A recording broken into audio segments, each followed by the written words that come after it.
It is about that time. Welcome to the stream if you are here. If you are not here, you are still welcome. Today is a wonderful Wednesday. At least it is for me. I'm a little tired, but I have some coffee. Dinner is on the way.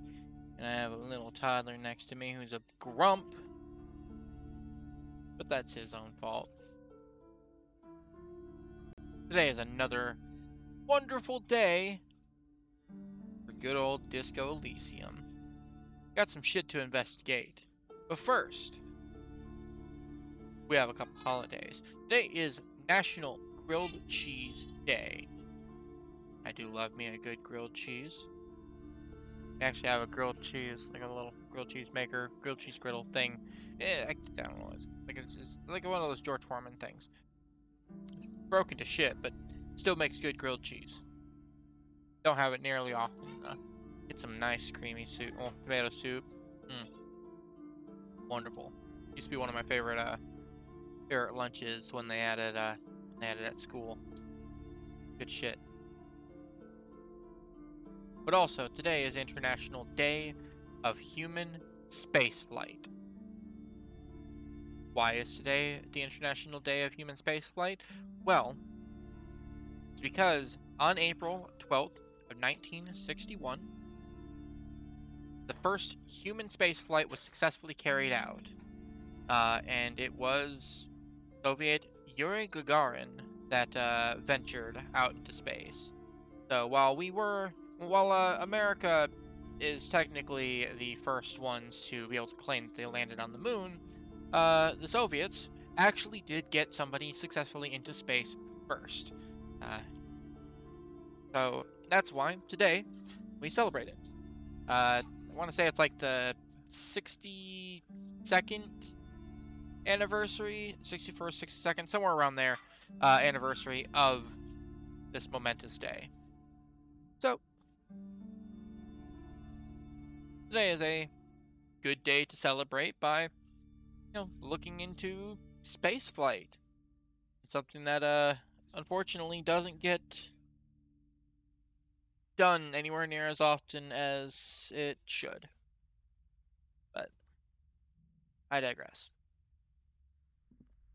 Last time we had left off, we were actually in a pretty good spot. I'm looking over the notes. I've actually got way more stuff to look at the next day. But we're kind of... There's a couple other things I can kind of look into. There was actually a lot of stuff just that kind of got completed last time I played. Like finding out who called, finding out that all the Hardy Boys were kind of lying. And I do need to actually ask the Hardy Boys about Ruby still. But before that, I also wanted to talk to her because she doesn't want me going behind this curtain. I want to see what that's all about. Hello again, esteemed officer, and welcome to Crime, Romance, and Biographies of Famous People. Why are you so uptight about those curtains? I just want to know what's on the other side. I already told you, it's just a storage room for employees. I don't understand why it's so important to you. Just let it go, officer. Go buy some goddamn books. You're supposed to be drawn to the books. Yeah, that's not happening. She recites it like it's a poem, or like she's playing a role she's grown tired of. She's so tense, it's a miracle she hasn't snapped in half yet. Why are you still talking about books? Are you trying to put a spell on me? If it's just a storage room, then why are you so tense? If it's just a storage room, then why does it have a Seminole's ward protecting it? If it's just a storage room, then it wouldn't hurt if I just peek inside. Now I'm gonna ask about that Seminole's ward. It's just for decoration. Sure. She wavers under your gaze, mouth pressed into a tight-lipped smile, then something breaks. Okay, Fine. It's just because this place is cursed, just like everyone said. They don't call it the doomed commercial area for nothing. Are you happy now, officer? Happy that you've ruined everything? She closes her eyes and starts mumbling something to her pendant.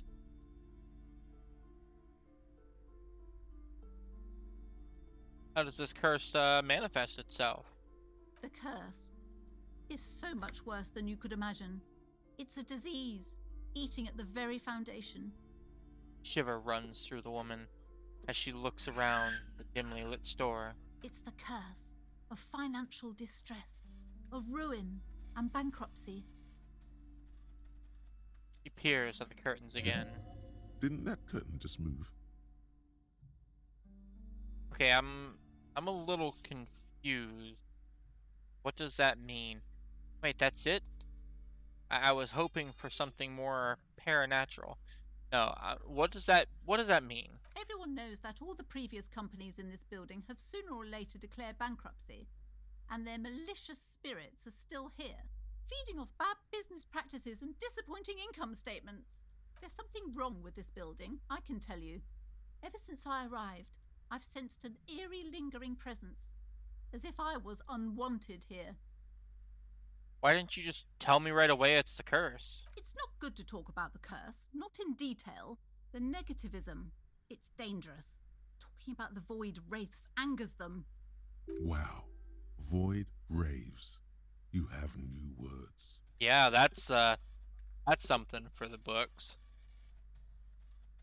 Have you sought help from anyone? Yes, I've contacted numerous parapsychologists, and even a pair of Simonese mediators. They provided me with the wards. She nods at the strange cage-like trinket in the on the curtains. The wards help to keep the doom at bay and protect us against the darkness that lies further in the building, even though now I fear it's not enough. Is your pendant part of the wards as well? Oh, this? No, it's a special Himian amulet, blessed by desert pygmy shamans, with a spell of compulsion. It's to compel people to buy books. There are numerous spells cast Yeah, it's working really well. store. I had the books anointed with a different inducement spell, for example. It's guaranteed to boost sales 15%. Desert pygmy shamans. That sounds like a rather questionable way to describe a group of people. Doesn't seem like the spell is working. There are no customers around except you. Honestly, it seems like this pendant thing is a scam. You could be doing so much more. There are hardly any customers in the store. Do you think it's really working? I'm gonna ask her if it's working. I want her to have a chance. Sir, I am well educated in the commercial and esoteric arts. I know what to do and what to avoid. She nudges her spectacles. Have you ever thought about a sale? Maybe this could lure in some customers. I'm only trying to help. What about some neon lights and hand signs and blinking lights? You could try to be friendlier with the customers. Maybe you should try to reconceptualize your business. Martinez doesn't look like the best place for a bookshop. Have you ever tried actually selling books? Discount my wares? I can see, sir, that you don't value books very highly.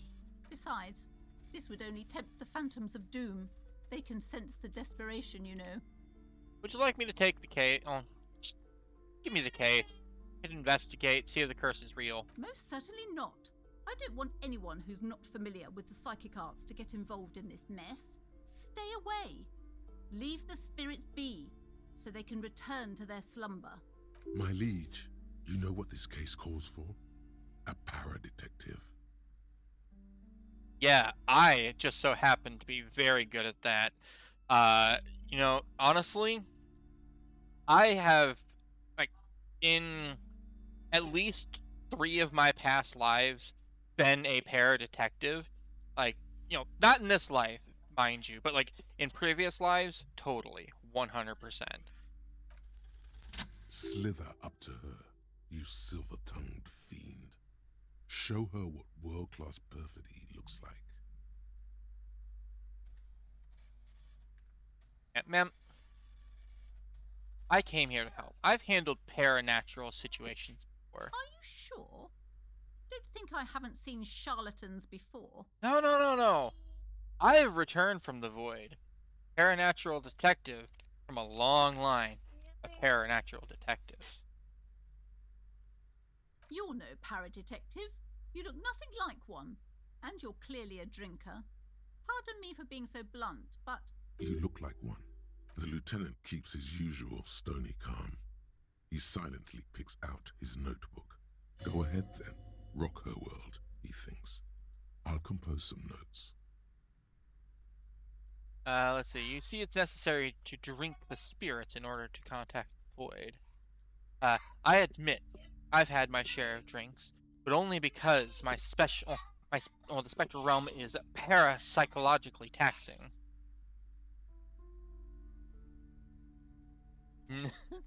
I like the spirits in order to contact the void. How do you know all this? Here we go. The wards brought me here in the first place. Semini's blood also runs through me. I am the Void Revenant. I have the powers to debad all the bad energies. No, I'm gonna convince them Semini. She seems to trust him.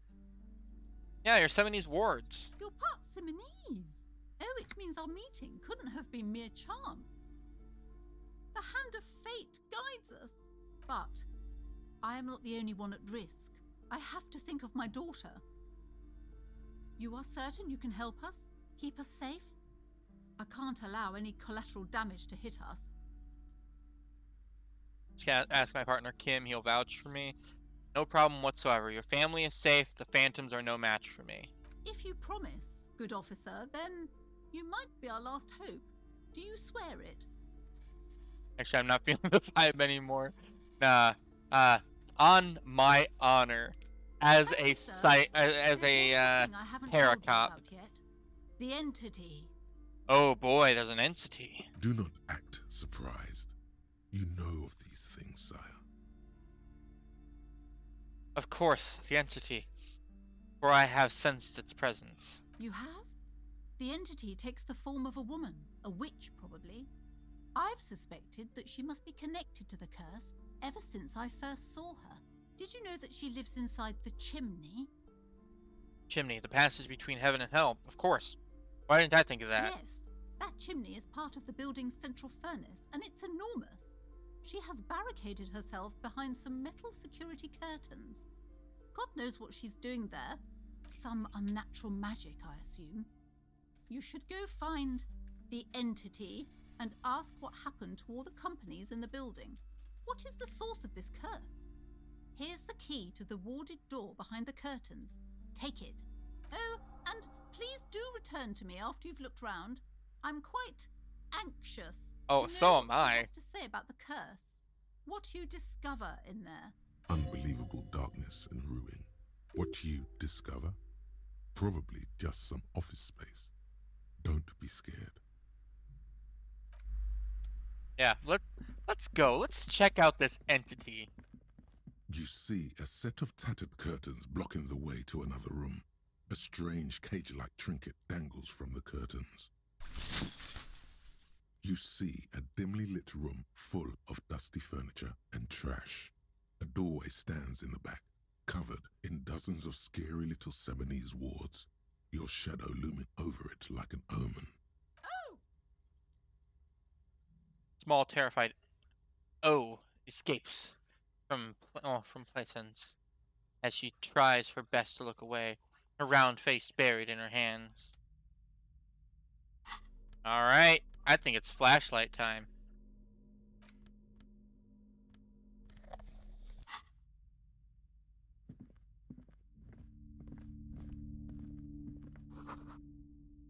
Ghostly silhouettes of hair dryers.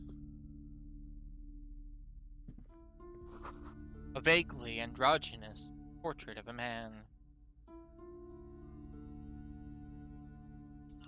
A heavy door with a missing handle stands before you, covered in dozens, if not hundreds, of Seminese trinkets and charms.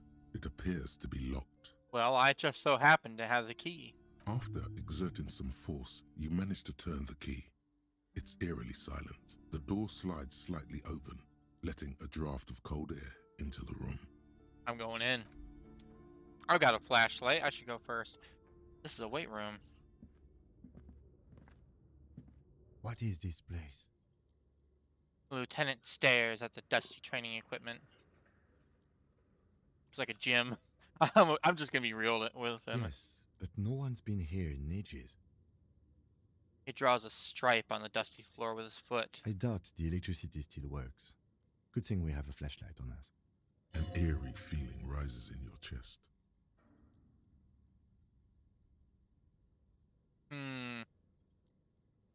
Or there's a reason why no one's been here for ages.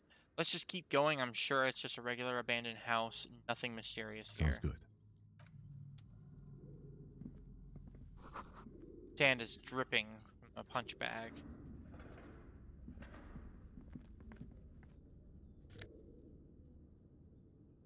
Random shot put ball. Poster says Citrus Fortis. The rest is worn off. Worn out wall bars. They look unsafe. A barbell lies on the floor. The color has worn off its weight plates. It's 60 kilograms. Your triceps hum at the sight of these weights. Show the world what kind of beast it's dealing with. Lift them. There are no collars on the barbell. This is a safety hazard. Why does it feel so familiar?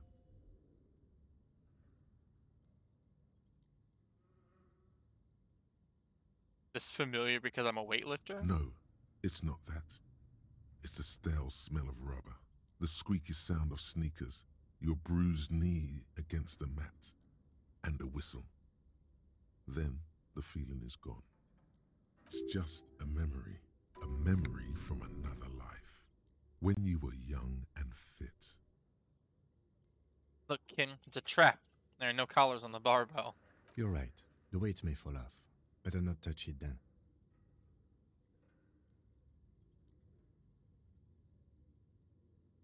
What kind of bastard would just remove the collars? It should be a felony. It would be a violation of EPIS safety regulations if the gym was still operating, but it isn't.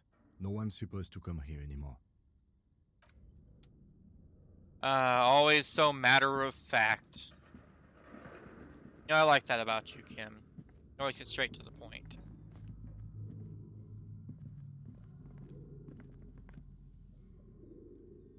Alright, this is broken down.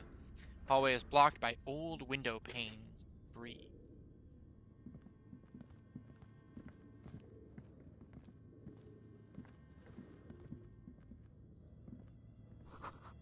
A large demijohn full of strange liquid. Wild animals stare at you in the dark, stuffed, mounted.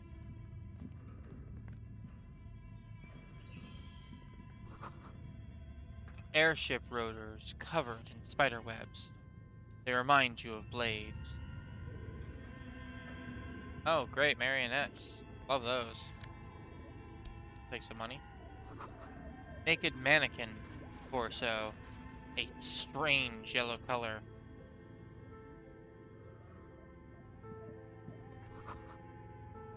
Blue velvet, soft to the touch, moth-bitten.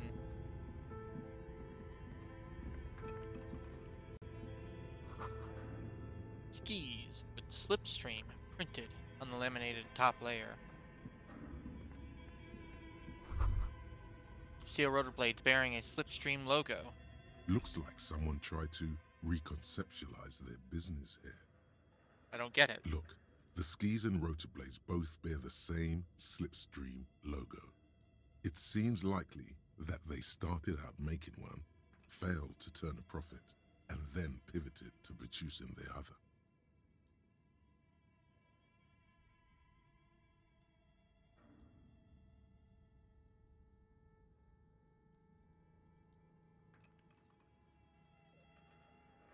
But the question is, which did they start with, and which did they pivot to? That's a good question. Speculation, we don't know anything for sure. No, what a strange leap of imagination. Yet they still failed. How sad. Reality is ruthless. Ain't that true? Ah! A production schedule filament memory. Look at that. Oh, that's great.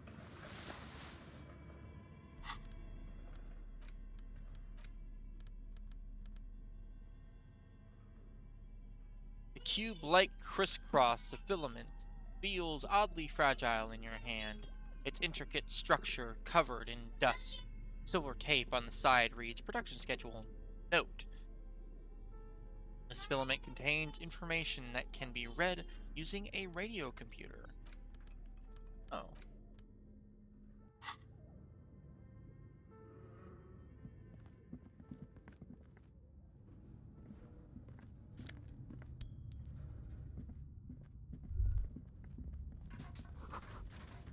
Where are the clothes it used to display?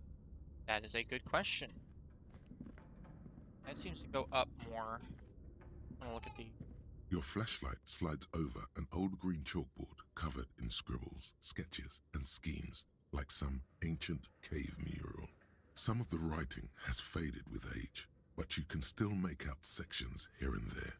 Photos and drawings have been pinned to the board. Let's see what that drawing is. These lithe, pointy-eared creatures appear to be different types of welkins. You make out autumnal candle welkins casting wax-based magic. Translucent welkins with organs shining under their skin. And even ether welkins hailing from the vast emptiness of sidereal space.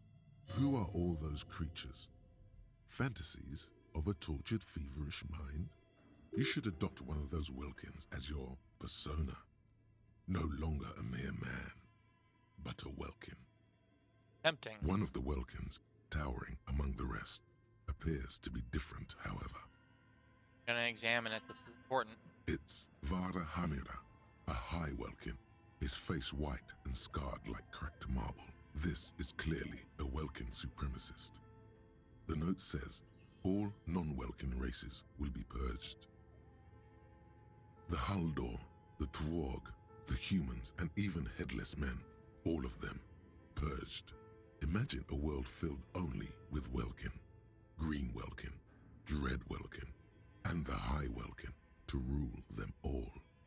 Getting a weird, like, buzz in my headset. 1 second.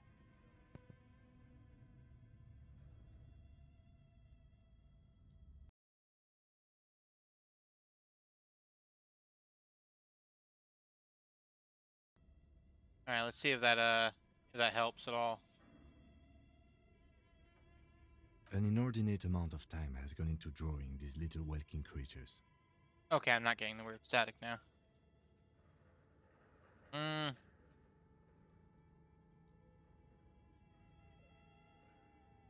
Why would anyone spend so much time on this?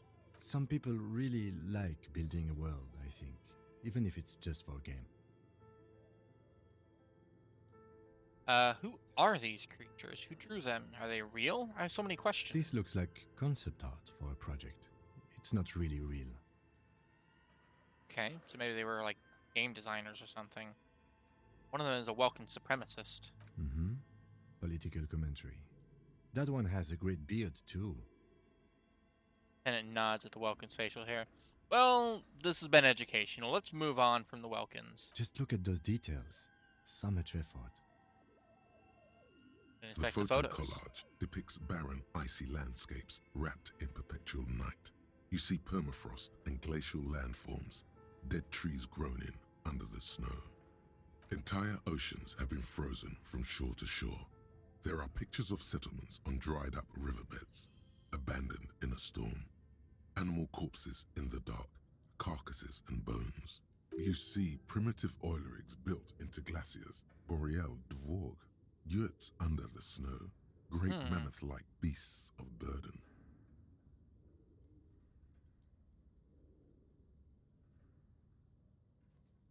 Albeit dark and cold, this vision also feels cozy in its own way, like eggnog or morphine, a much-needed respite from our own world. A pinned postcard reads, "The heat-death scenario. Oh, A desperate fight for geothermal energy engulfs the world as Wirral becomes untethered from its sun, drifting through the universe." Well, what's up with the schedule? This is a monthly calendar from the year 50. Cryptic words like sprint, daily minimi, and GPI span the marker-drawn grid, the grand scheme of production and money. Minimi stands for a mini-meeting. It's part of a bigger framework for managing work called RUN. Station 41 tried to implement it a few years ago, but failed. I can't imagine why. What happened? As time goes on, the numbers in the boxes grow rarer and rarer. The board becomes an empty snowfield in the final days. Only failure and regret dwell in this region. Looks like they didn't make it. And it looks at the frigid ice field of nothingness. A note in the bottom left corner of the chalkboard says, "See the prod schedule filament for details." The handwriting is only partly legible, but you can still make out 3 slogans: "Call in, tune out," "Wirral untethered," and "Heat death of the universe." Alright, well that's a lot. Got here. This appears to be some kind of machine with a Oh. cube-shaped heart and a wired framework. The keyboard has a rectangular on-off button. A piece of paper still hangs from the printer. I could use this for the A notes. radio computer. Just sitting here without anyone inside. He sounds surprised and a bit cautious. What he means is that these things cost money. Why would anyone just leave it behind? You think I We should have turn one it of on? these down at the station, but I never really learned how to use it. Yeah, I'll turn it on. The machine lights up like some prehistoric animal stirring from its slumber, revealing fluorescent play and print keys on the keyboard. The hatch on the machine's central compartment is wide open. Is there anything in the compartment right now? It's empty like a beehive without its brood. Some cables have been left dangling, disconnected. The filament you have would fit perfectly inside the compartment. Thank you, interfacing. Like a smooth draw, the filament slides into place. On the keyboard, the play key starts blinking.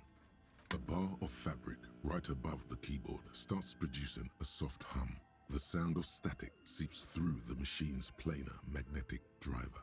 Have you stirred the ghost of the doomed commercial area from its rest? Could this be its dismembered heart beginning to flutter? The static gets louder, slowly filling up the abandoned hall, until a voice speaks out, crackling and old, cutting into the air. Good afternoon. Fortress accident en rue de Saint-Ghislaine. This is East Insulindian Repeater Station 1. Please repeat. Is this the production schedule?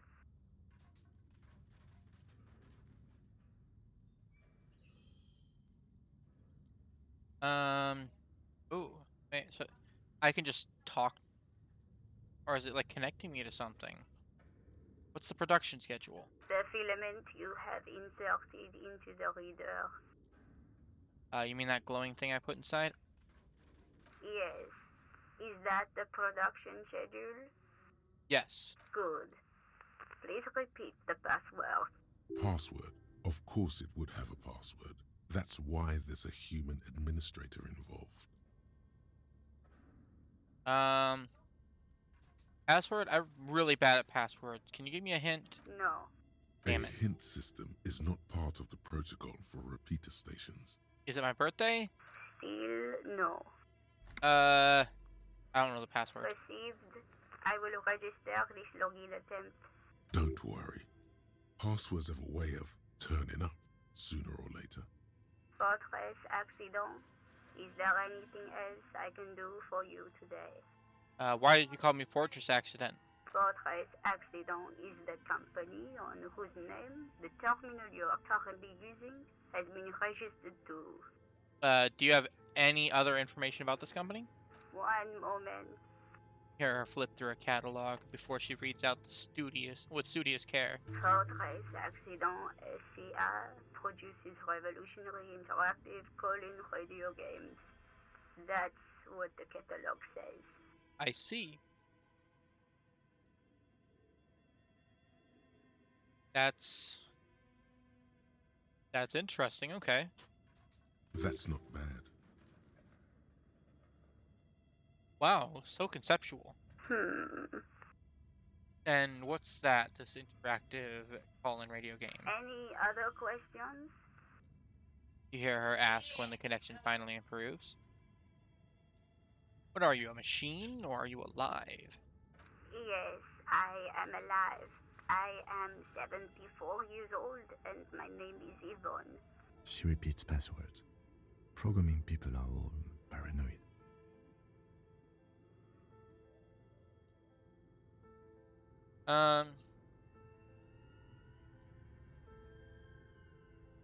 Okay. Okay, but where are you? How did you know where I am? I work as a repeater at the East Insulindian repeater station. It's my job to know where you are, Fortress Accident. As for me, well, I am sitting in my cubicle, surrounded by a wall of radios. Now, please tell me if there's anything else I can do, Fortress Accident. That's all for now. Thank you, and goodbye. The old lady's voice disappears along with the static. Tiles on the cube are still smoldering. I'm gonna leave it for right now.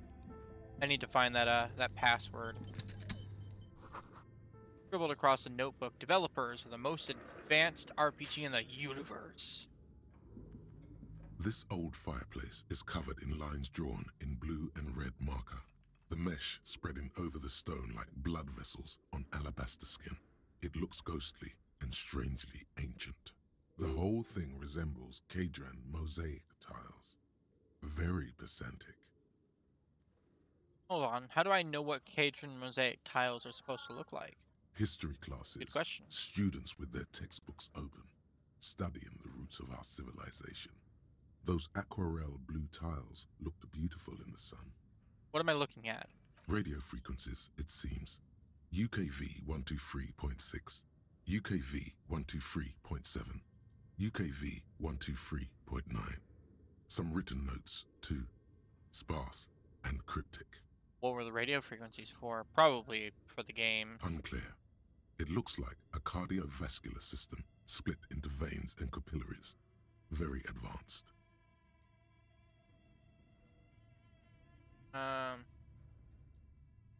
We're dealing with something medical? You think so? The web is comprised of radio stations, all lead back to one red heart, titled the Game Master Frequency. A note says, this one can listen in on any station it wants. If it's game, then who's playing? Whoever decides to call in to a call-in station, it looks like. There's no way a little basement studio working here could pull anything like this off. My God. They were trying. It's as if the less money they had, the more ambitious their project became.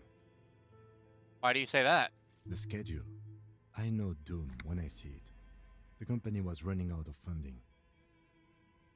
Okay, what else? Nothing. It's just lines on marble. An echo from times long gone. No one has used the fireplace in ages.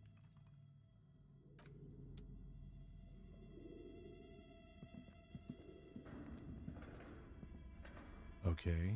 What do you think is going on with that computer, chalkboard, and fireplace? An undercover counterintelligence program. It's a failed business. The only question, what the hell were they making? Yes, that is the question. Then it takes a step back, steepling fans. It looks like one of those popular pen and paper role-playing games. Only these people were trying to automate it, make it work on radio computers. Utter madness, he thinks, as a compliment.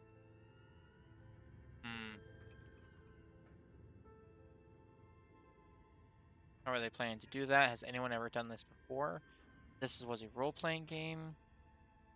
Thing happened to the company. How are they planning on doing that? Through call-in stations. None of the players have to be physically present. Anyone in the world can participate in the game, as long as they have a two-way radio. Then there's the Game Master Frequency that listens in on the smaller call-in stations. I think that was supposed to coordinate the stories, functioning as a master of ceremonies of sorts. Okay. Not to my knowledge. They make automated games in Grad, Messina, Königstein. You know, places with industry. Not in Revachol West, among the ruins. But I don't think anyone has attempted to create an interisolary game before. We just don't have the technology. And this was a role-playing game. Indeed, those Welkins are a dead giveaway. Role-playing people love that stuff. The world looks like a modified version of the WeWorld board game, with hit death thrown in. Super cool. Someone should give them millions of real immediately. This game is too good to be left unfinished. I mean, I'm gonna ask what happened to the company, but they clearly went under. No idea. They stopped filling out the schedule on the chalkboard. Wow. Indeed, it's ambitious and untethered from reality, but And it tilts his head, thinking they were insane if they thought they could do this. Just a play to cheat money out of their investors' pockets. The curse got them. I see no other explanation. The world is cold and lonely. This would keep it company. Let's finish it. Do we have any money? Let's give them more money so we can finish it and make it even bigger. No, honestly, this is insane with what they have right now. yes, especially in here. Tenant looks around the derelict room. The pipes howl and a rat crosses the floor in front of your feet. Okay, let's keep moving.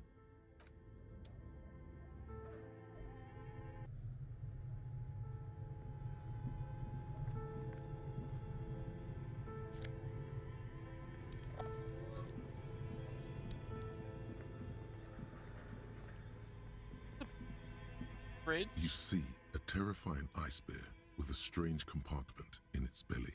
The door is covered in frost, and the bear's eyes are glowing red. The bear looks oddly realistic. Is it taxidermy? Is this thing? Looks like a giant ice bear. The lieutenant doesn't answer.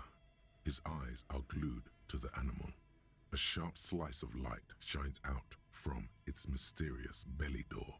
Yeah, sure, why not? A gust of freezing cold air rushes to greet you. You hear a low grumble as the bear regulates itself. This is the inside of a refrigerator. The lieutenant takes a peek inside.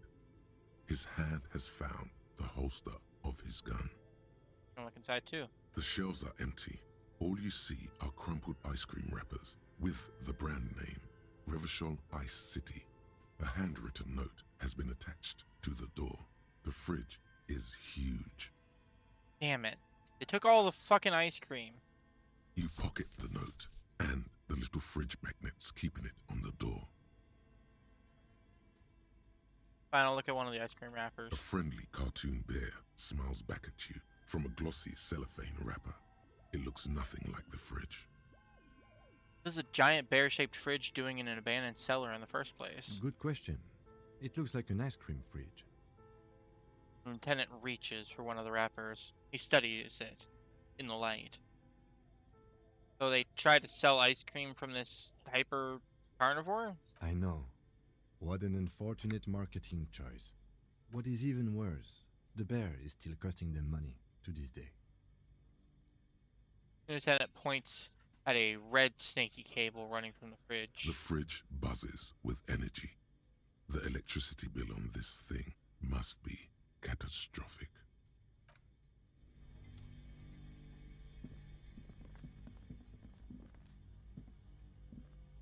Am I allowed to unplug it? Ice cream maker defrosted and unplugged.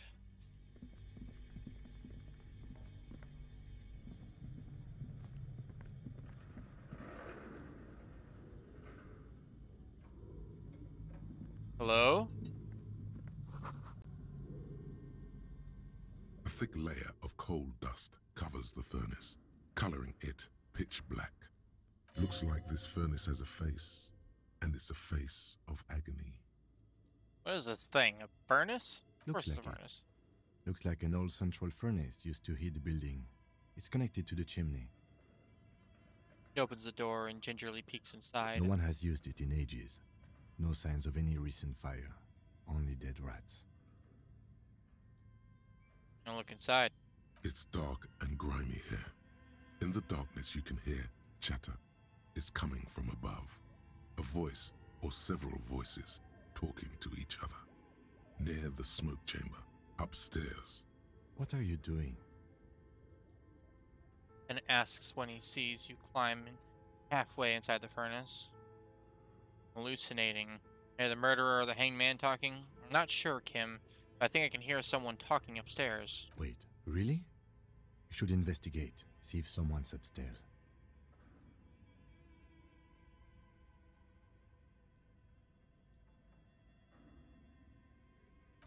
Yeah, I'm gonna... Fine, I'm gonna go upstairs and just check. In a minute, at least.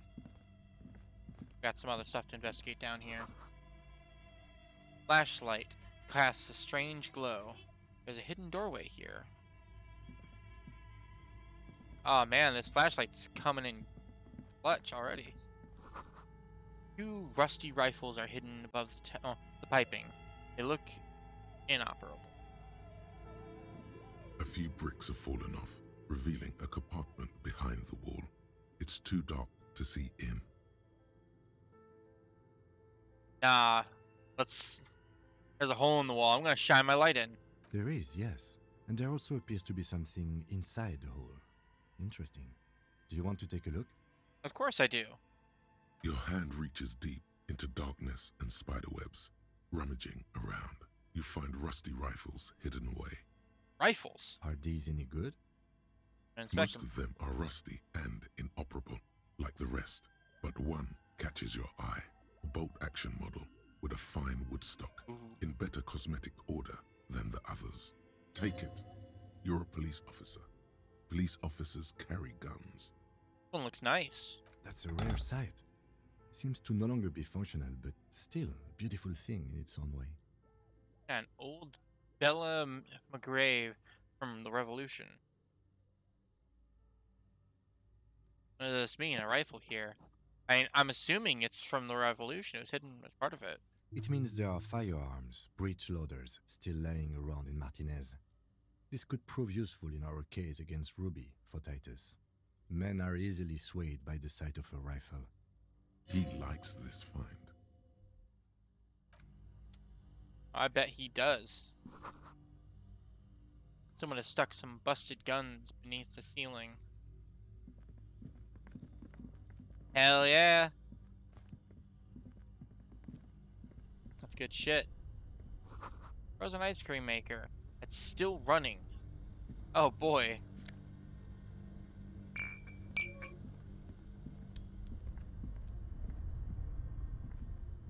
Two cables are plugged into the breaker box.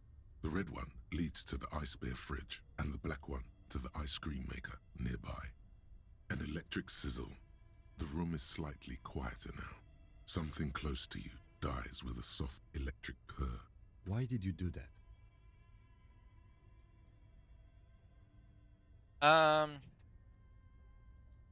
see.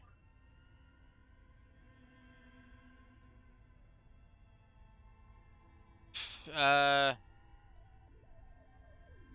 went to the ice cream maker. Where's that option? I don't know why I unplugged it. I do things without any The reason. lieutenant raises his brows, but doesn't say anything. The electric distribution board now has one cable missing.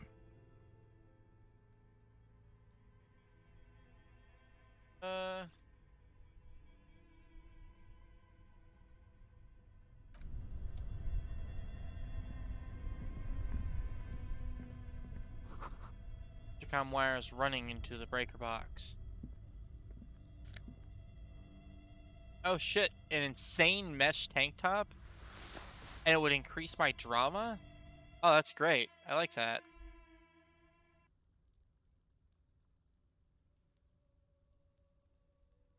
An old call box with a matrix of push buttons lists all the companies in the East Delta Commerce Center. East Delta Commerce Center? This must be the name of the doomed commercial area. I'm going back in.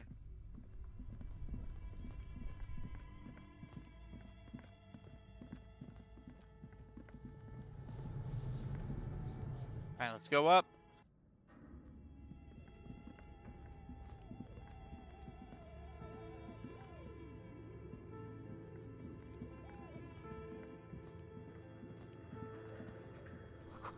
Shoes in a puddle of melting snow. Means that they've been used recently.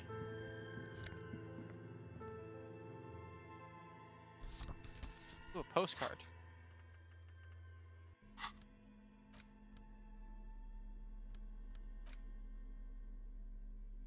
Let's see.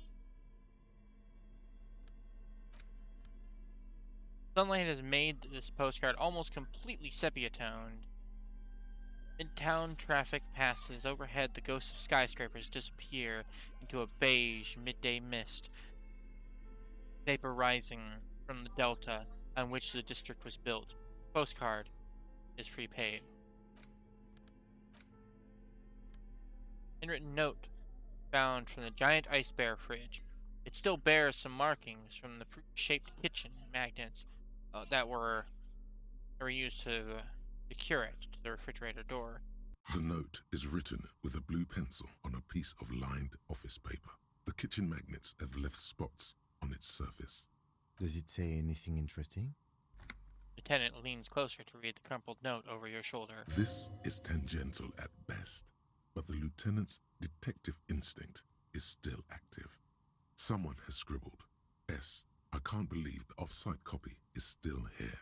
The illiterate ginger kid keeps stealing stuff from the studio, so I had to hide it somewhere safe. You'll find the filament memory with the off-site copy in the frozen ice cream maker. Please take it home, ASAP. It's important. I'd do it myself if I lived in a civilized place with a freezer. Take care, Sully Soif. Right. What do you say? You'll find the filament memory in the off-site copy in the frozen ice cream maker.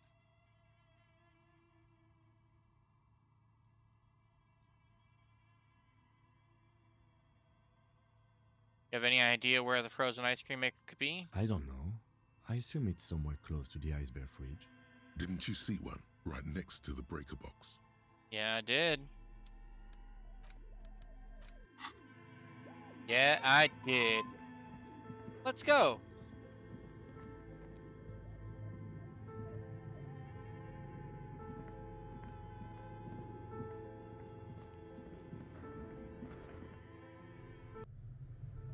That's why I turned that ice cream maker off.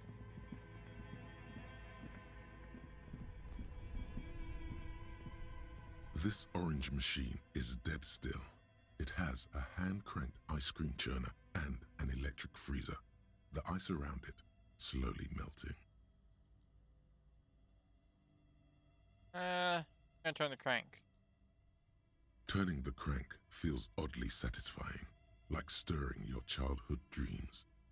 In the distance, you hear water dripping. It's all gone now. You'll never become a poet or an entrepreneur. Pry bar not strong enough. And what would be strong enough? I need a stronger pry bar?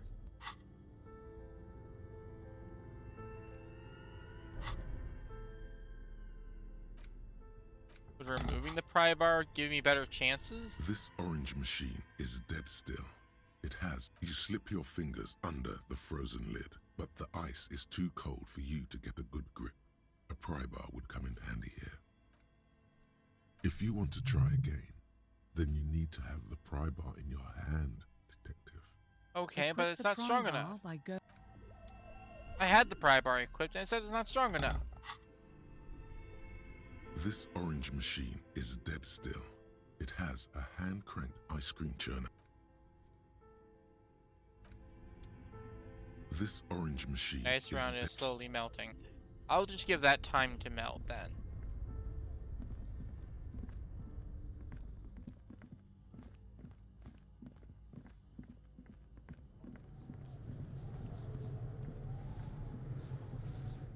That's what I'll do. I'll give it time to melt.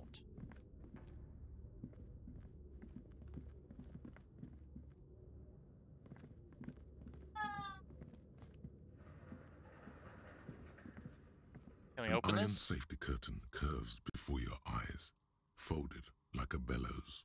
It covers half the room, blocking the way into a colossal industrial chimney. This must be where the entity lives. This is directly above the central furnace in the cellar. The voices probably came from here. What an odd thing to do. Nothing happens. Still nothing. No one's home. Those curtains prove to be surprisingly sturdy. Your fist hurts now. There must be another way to wake up whoever is in there. Maybe we can try yelling into the furnace downstairs. Yeah, why not? I'll give it a try. Fine.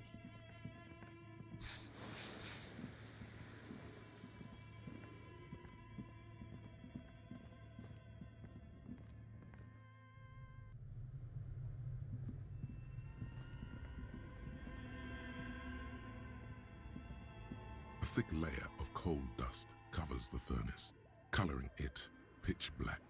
Alright. Hello? You muster all your strength and yell. Your dehydrated, hungover throat can produce little more than a dry croak. A lifetime of smoking and drinking will do that to you. The chatter from the chimney continues on as before. You seem to have made no impression on whatever's up there. Then again, maybe it's worth actually trying something up there. Maybe you should let your voice rest, officer. Try again later. Do I have anything to increase my physical instrument? Yeah, okay. Anything else? Half light. Facing. Okay, there's nothing else to increase my physical instrument. But I have a skill point. I can't increase my physical. Fuck. A thick layer of coal dust, a hollow ring goes through the furnace. Your toe hurts.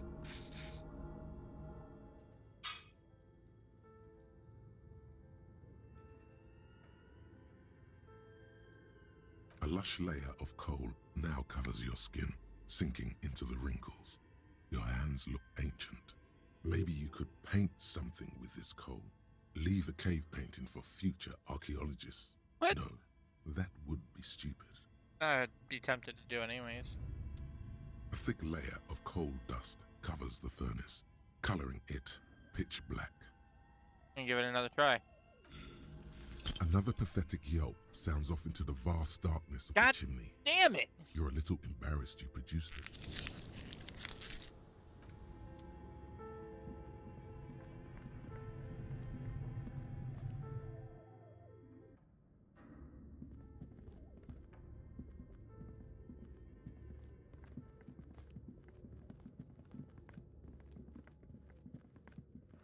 As before, this is directly above the central furnace in the cellar. The voices probably came from here.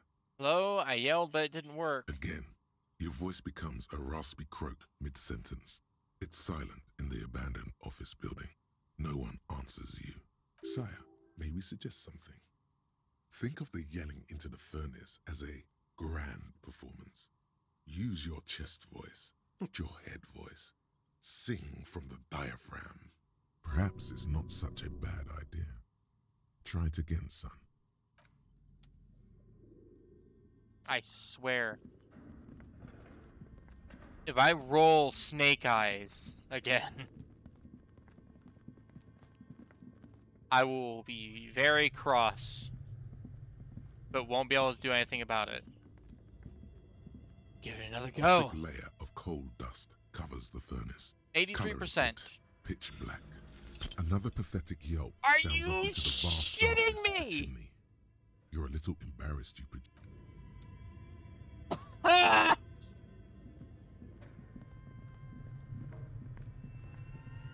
Are you fucking kidding me?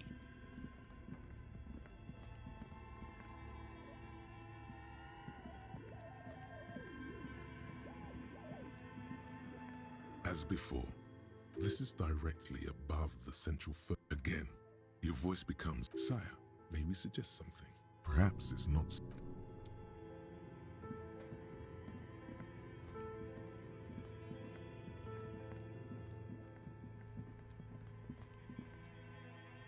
At this point, if I fail, I might as well just fucking die. Assuming it even lets me try. A thick layer It of doesn't. coal dust covers the furnace, coloring it.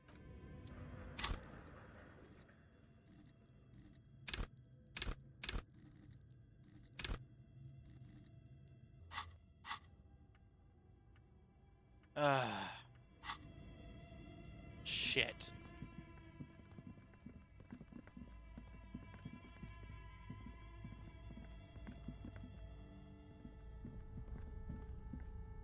This orange machine is dead still.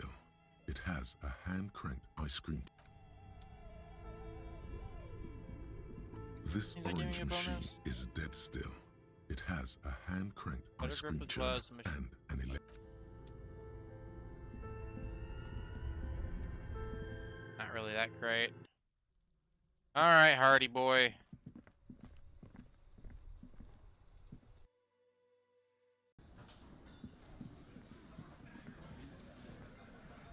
It's you again. What is it? Nice to see you too, Titus. I need to talk to Ruby. Why? Feelings back in regards to with curiosity. She's a ringleader, willing to level with you. She's the next link in a chain that leads me to Lily's killer. I have seen her in a laudanum-induced delirium. Paranormal instinct whispers her name into my ear. Look, I need to pin this on someone, and I've decided to pin this on her. I suspect she killed the victim. That's why a civil war is brewing, and the only way to prevent it is to solve the murder. That means talking to Ruby. Now, yeah, I'm gonna just level with him. Sounds like you're making her a suspect in this. Not on my watch, you're not. Ruby's one of us. We're not gonna throw her under your moral intern steamroller. Fuck that shit. And fuck you too, moral He throws a glance at Titus as the last syllable leaves his lips. Big guy sighs. Ruby is missing. If you hide from the police in a murder investigation, you become a suspect. You know how it works, guys. That's nothing. That's just legalese. You don't even have a sound theory. I don't want to be rude, but we're trying to get some R&R here. Think you could fuck off now? No. I think we'll keep sticking around, Titus. You'll be surprised at how quickly a theory presents itself if you keep looking. From the corner of your eye, you see a little bird fly into the bush, right behind the window, behind Titus's back. I have to have like a really high logic for that. Have anything to increase my logic? I know I have a skill point. See what I got. Yeah, that increase my logic.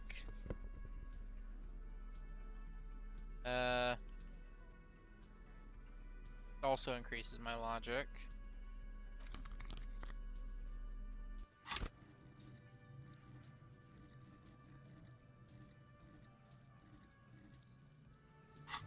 Got pretty high logic It's right you now. again. What is it? Now I'm going to present a theory. 58%, that's not bad. A sudden flash of lightning in your neocortex. The hostel cafeteria is lit by its airy blaze. Floor plans, bullet trajectories, webs of human emotion, all channeled into a single thought. Why are you so sure Ruby didn't off him? Because she was here, all night, with us. He's cobbling together shit so he can put her away. It's Cop 101. She was here all night? 11:30 to 12:15? She was here during all that time? Yeah, with us, drinking, near the stage there. He points to the karaoke stage.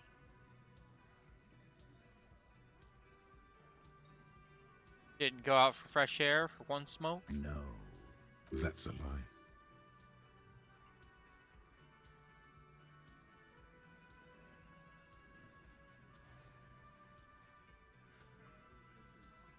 You know that's not the case. All right.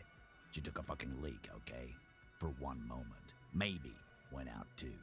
She has an operation to run from her lorry. We're not getting into what that operation is again, Cobb. And just 'cause she was gone for 5 minutes doesn't mean she magically got to the roof and shot him. I've been through this. It's not plausible. He's been through it. That means he's suspected her too. All right, we're in. We got Ruby unaccounted for sometime during the window. This was crucial. Now let's place her on that roof.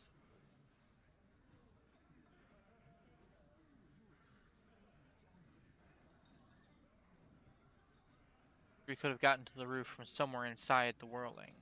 Nah, the only way up there is through Clausia's room. How much do you guys know about this place? We've only been drinking here for what? 6 years? How much do we know? Been thinking of getting wilding in rags. That is on my ass, boss. There you go. Tatted on his ass. We know the place. There's a locked door in the kitchen and another on the roof. Ever been through those? No, but that doesn't prove anything. It's just 2 dolls. We're not giving you Ruby for that. She's one of us. What if those 2 doors are connected, Eugene? Is that your name, Eugene? Tenant leans closer. If they are connected, she could have gone to the kitchen, gone up, shot him on the roof, then come down. All in 5 minutes. How about that? Yes, she could have. This is one long shot. He shakes his head, but the look in his eyes shows interest.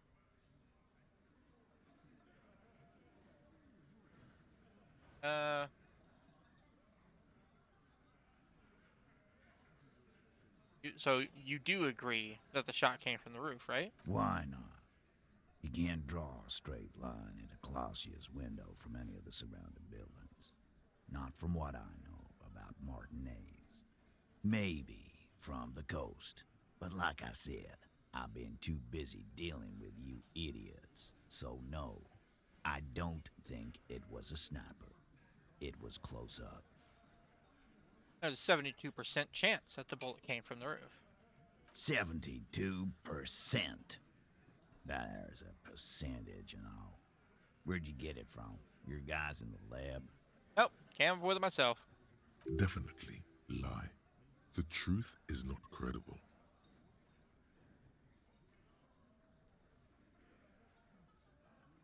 Yes, we have a ballistic lab in Quran we consult in cases like these. Wouldn't hurt to have one of those in Martinez. What else have you got? That puts her on the roof.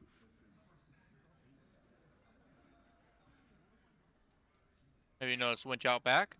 All right, I'll play alone.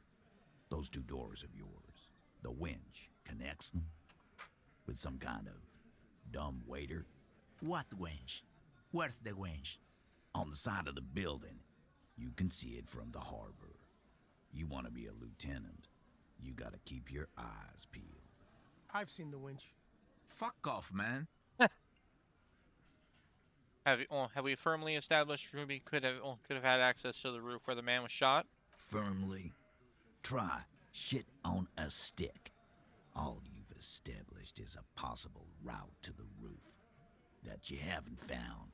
And even then, a route doesn't put that bullet in the Burke's head. A gun does that, and Ruby doesn't carry one. Phase 2. Murder weapon. Get a gun in her hand. If not that, then at least a shadow of a doubt. In the shape of a gun. I think I can do that. Just don't contradict yourself. If it doesn't sound like Ruby did it, maybe keep it to yourself. But what if you miss interesting information that way? The choice is ultimately yours. But I've already established Ruby's running drugs. You could have smuggled guns too. God damn, that's just about your favorite topic, isn't it? Every fucking 5 seconds. Look, all I'm saying is, from what I saw in her cabin, she'd have no trouble getting a gun. Trouble. This is Revachol. Even the roidheads in the gym had a carbine. No one has trouble getting a gun. I still never saw her carry one. He must be referencing some past case of theirs.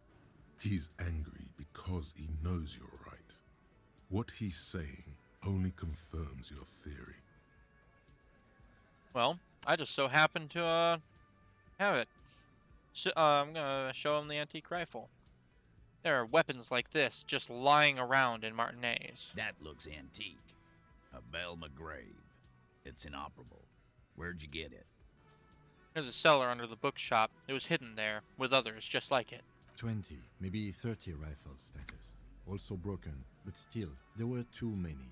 And there must be other caches too. God damn it. We need to close that dump down for good. Okay, I see your point. There are guns lying around. Damn it. I thought we'd found all the old spots. Why was that still there? We just missed one. Ruby doesn't know this place, boss. Just these cops digging up shit.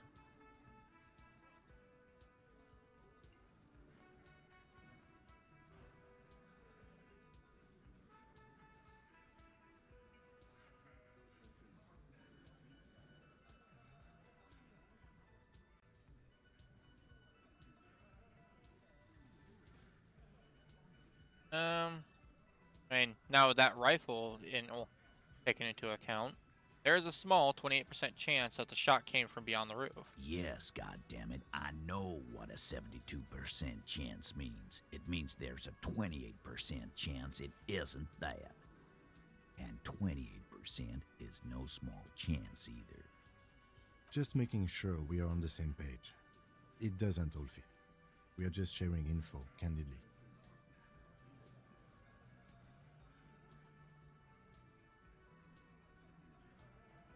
Yeah, I'm gonna be honest. Alright.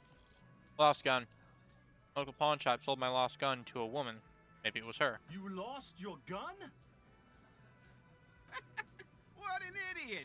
Tell me, did you lose it before the murder?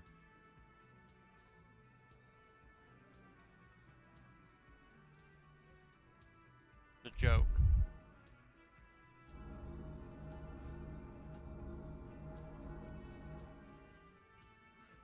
Sure. Take your sorry ass out of here. Ruby didn't use your lost gun to kill him. Stop thinking about your lost gun, damn it. You'll get a heart attack.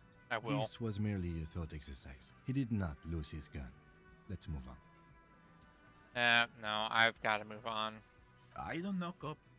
Why don't you find your lost gun first? Damn it. Alright, I fucked up. I didn't even think about that. I'm just dumb. Easy now, Al.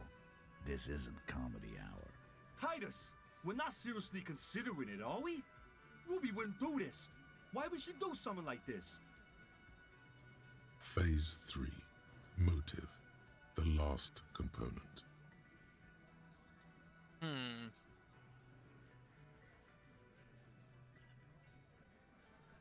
Not why did she kill him, it's why did she organize the cover-up. Maybe it's a leadership challenge. Maybe she killed him because she thought it would curry favor with you. No, why did she organize the cover-up? She's the one that actually set it up. And I suppose you have a theory on that. She could have just been covering up for herself. Think about it. Why go through all that effort? It was her idea, wasn't it? The hanging. You went along, but she suggested it. She had, like, a fully formed plan and shit. Right when she came back downstairs. Really, Shanks? Claudia wanted to talk to another girl, that's all. She was just the first one up there. I could have come up with that plan if I'd have been first. Time for a logics demonstration. Alright, fine. Eugene, why don't we assume that you killed him since you could have, you know, come right back downstairs. He scoffs. Think. You kill him. Get up there. Shoot him. Get down. Prefer to go on trial with your friends, part of a lynch mob, or alone for committing murder? The man is silent. If she used us to cover her own shit up, well, that's a serious violation of the Hardy Code, boss. Which is why she didn't. She would never do that. Why aren't more of you defending her? This is fucking stupid, Titus. Glenn, I thought the same thing when she skipped town and left us in this shit. Oh, so he didn't rule her out completely. And she skipped town. This is good. Look, Titus, you have to see it. Things just don't add up. We need to talk to her. Silence. He looks around the room. The old man in the corner nods. Yeah, I see it. There's one more thing I've been wondering about. Ever since you asked me where she is. Add it to your list of suspicions, if you want. Yeah, sure, I'll add it. I don't know. I don't know where she went. She just got up and left. Got real scared, too. Wouldn't tell me where. However, hard I asked. Want to know why? Why? She was afraid I would tell you. Maybe she was right. By now, I probably would. She knew there's evidence on her, and she knew we'd find it. This is typical suspect behavior, why fleeing is always incriminatory. Perhaps. Ask her if you find her. It won't be easy, though. She made sure of that.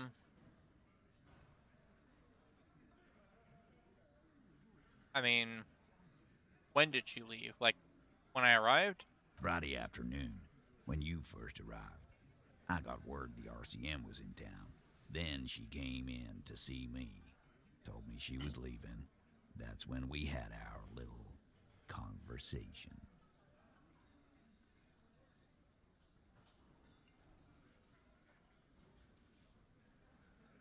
She was scared of me? I told you. You. Me as in the RCM. No, you. As in the cop with the sideburns and the disco clothes. No wonder she's afraid. I have come to declare the ending of the human experiment. Sorry, God, why does everything flee at the sight of my shadow? I have no idea why she'd be scared. I'm just a normal cop with regular thoughts in my head. Sure. Normal. You know, when I first saw you limping here, I thought she was paranoid or sniffing her own supply. But now I'm not so sure. What else did Ruby tell you about me? She said you have a funny taste in clothes, and that you won't stop. Yeah, that's probably fair. Until you have something on her. She said she's heard of you from Jamrock, that you're a human can opener, that you play suspects against each other, open them up, like cans. Fucking hell. Titus, did he just... Open Angus up like a can? Yes, he did. Now, we can whine about it, whack him, or we can go on with our lives. I'm having a go on with our lives kind of day, Al. How about you? Silence. He nods. Is it true, Kim? Am I a can opener? You are insistent. It's true. Okay, anything Yeah. else? There was something else. She wouldn't tell me, though. I could see she wanted to. It was burning on her lips. This caught Titus. This caught Pete. But she was too scared. You have any clues on where Ruby went? She's not far. We know that much. She didn't take her lorry, so she's on foot. So I'm gonna have to wait until tomorrow. Good fucking luck, man. She knows this place like the back of her hand. You'll never find her. Yeah, Al. And we won't either. She's not really a Hardy candidate anymore, is she? She's not, Glenn. Have you A looked little. for her? On the coast. Where have you looked for her, more precisely? More precisely, on the coast, past the waterlog. She's not here, so I'm thinking she's there. So I'll have to check there, like I said. Who's doing this looking? They're all here. Well, you're all here. Who's out looking? Lizzie needed some air. Gardener? But she went to tell Everett. Everard. Oh no. So she didn't go tell Everard. No one goes to tell Everard anything. He knows what he has to know. Fast. It's called a radio, you believe. The gardener may have played you a game when she stormed out. She has her own plan. Can you tell me where on the coast I should start looking? Sure. There's some shit houses there. A cinder block town. Fisherfolk there refuse to unionize. So, that's one place we haven't looked. Fair enough, you're not welcome. I hear they have a shack where junkies sometimes crash. Time for you to step up. We will start there. One more question. What does Ruby look like? Boyish. Hair's red. Dyed. She looks like a Lowry man. Good, should be enough of a description. Do you know what she's doing with Ulan frequencies? The what now? I have no idea. Boys? She said she's building a pale emitter. What? We were talking about radio equipment. She said she's doing Ulan frequencies and a pale something. I don't know more. This guy barely understands what he's talking about. There you have it. Pale something. Thank you, Titus. Not much, but it'll do. It'll have to. Puts his hand out. I'm gonna shake it. His grip is firm and reassuring, like holding a piece of unpolished granite. Not just granite, tightly packed RCM Sergeant material.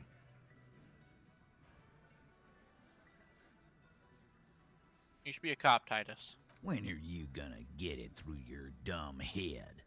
I already am. I just wasn't sure you were. And he still isn't.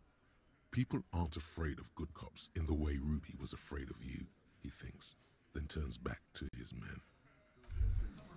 Wow, so someone's been a little boring. What? Yes, my standard liege. Someone's seen all sorts of wild ideas pop off and thought, I'll take the boring one. The regular, please. The brown. What do you mean? Like, what is this? Picking on me for not being crazy enough? That's the least of my concern. No need to be defensive. The regularity, the brownness, the cut and dry have their appeal. A very standard appeal. Like, I'm just trying to do my job. No need for extravagance. Of course you do. Let's get right to it. My lord's copper type is regular cop. I'll let everyone know. I'll send out a telefax.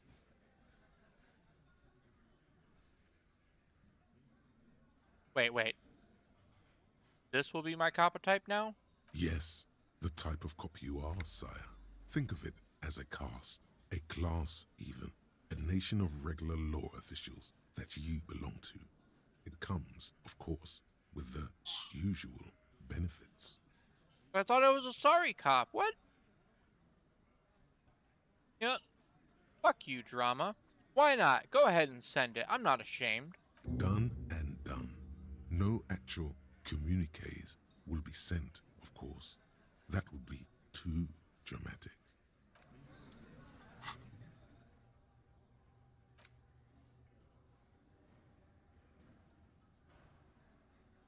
Okay, so it looks like you got a bit of the normal in you, touch of the regular. 4 grams of Johnny Normal Cop. Who would have thunk it? You, the extremist of all the cops. You said some pretty boring things back there. Now you have 2 choices. You can either leave it behind and forget about it, or you can try to utilize the normalcy, internalize it, get a touch of vanilla back into the herring-flavored egg and liqueur ice cream of your mind.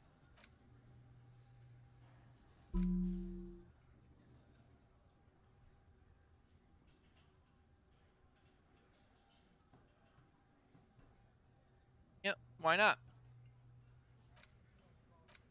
I can research that. Won't take long for me to think it over.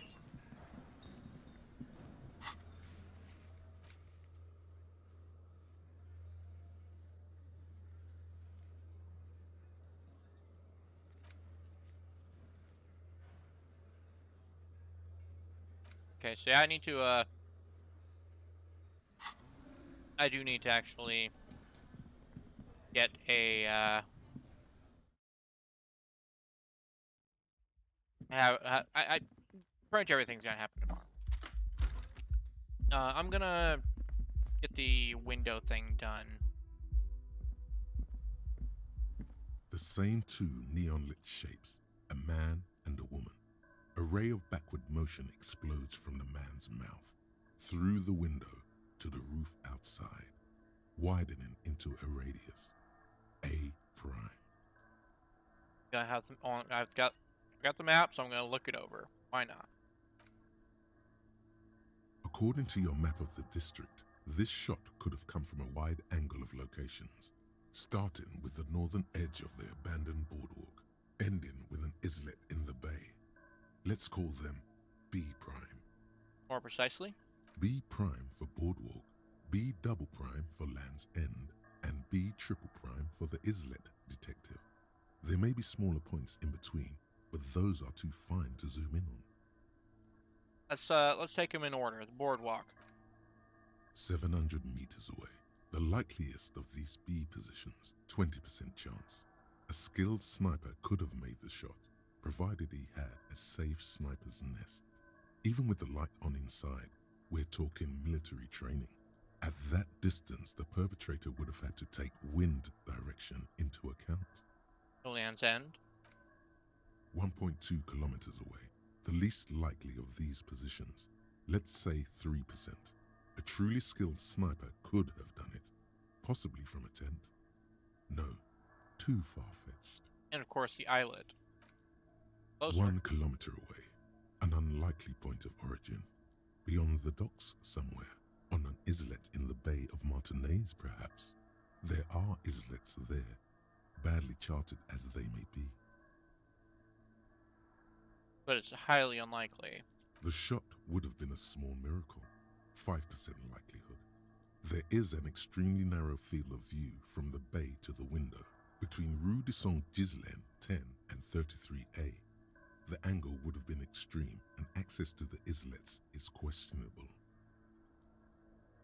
Do you think that shot could have come further than the roof in Martinez? Looking at the evidence now? From where, precisely?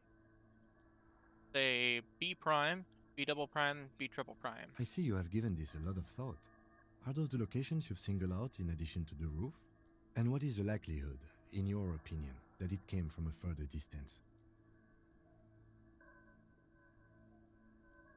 Much less than the roof, still. Okay, well, we should see if there is gunshot residue or sniper nests if we go down the coast. Rule these spots out one by one. It would be the diligent thing to do. Until then, personally, I'm going with the roof version. A simple hypothesis can be wrong, but it's something to build on.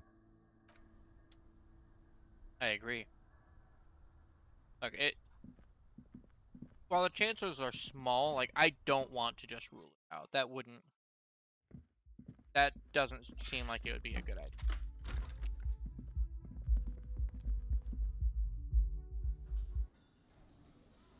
Alright, so I still need to also talk to the smoker, but I need to wait a little bit longer for that. In the meantime, I'm gonna do one of those and see if I can visit the shop. I don't know if the shop's still open right now. If it is, I need to make sure to get something for my health, because it's rough. Okay, they are open. Yellow roses in the window. Those aren't the flowers that were left for last day. Yeah. No, they're not. You see several packaged raincoats fill a low shelf beneath a display of croissants and juice bottles. The raincoats are...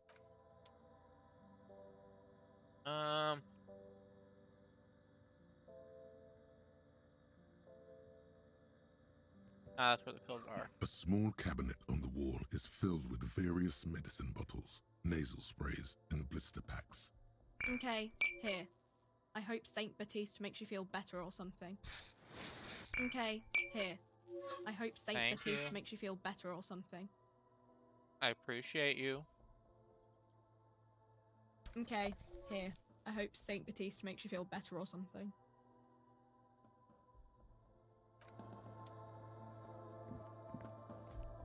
Alright.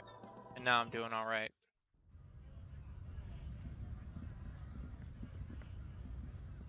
What's up, fucker?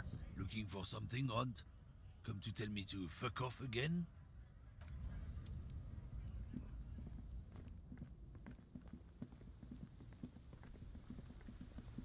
You know anything about Ruby? Huh? Oh, look. Buddy? It's the cop who turned me into a bat. Yeah, I tend to do that more often than I'd like. Now, maybe I can at least talk to the bookstore person if I can get some more information out of her. Now I've looked it back there. You're alive and well. Don't keep me waiting now. What's in there? In that dark sarcophagus? Dark sarcophagus. Yes, yes. How was it? Tell her how ghastly it was. You know it's what she wants to hear.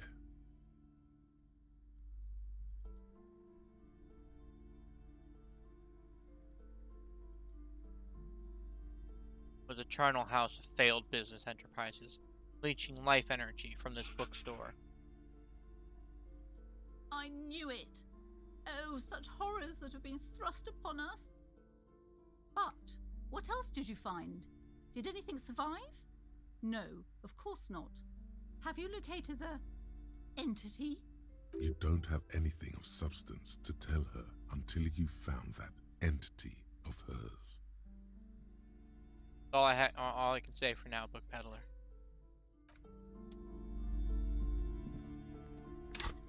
Fortunately, I can't level up my physical instrument anymore. I have to wait until I get the chance to retry.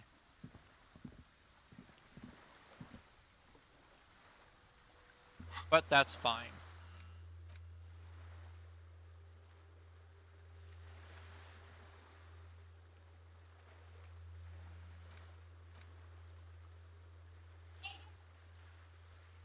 Okay. Still day 2, so I need to call about that. I need to find a way into that door. I've tied Ruby to it now at this point. Maybe I can look into it further.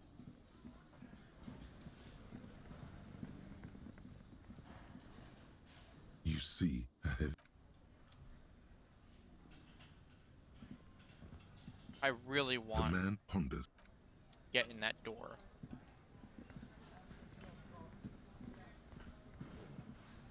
Can I help you? Another thing. Great.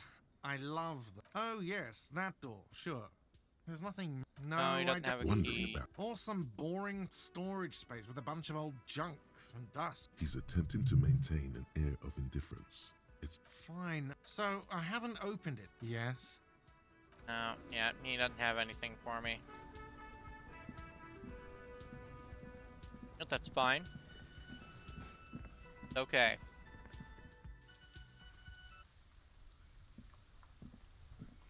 Well, there's nothing else for me to investigate. I do still need to, what's the word I'm looking for here?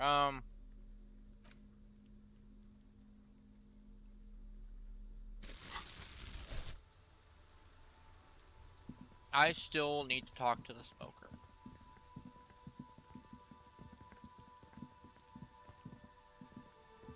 The tracks are as they have ever been. A bit more worn, perhaps. Fortunately, the street sweeper still hasn't noticed their presence.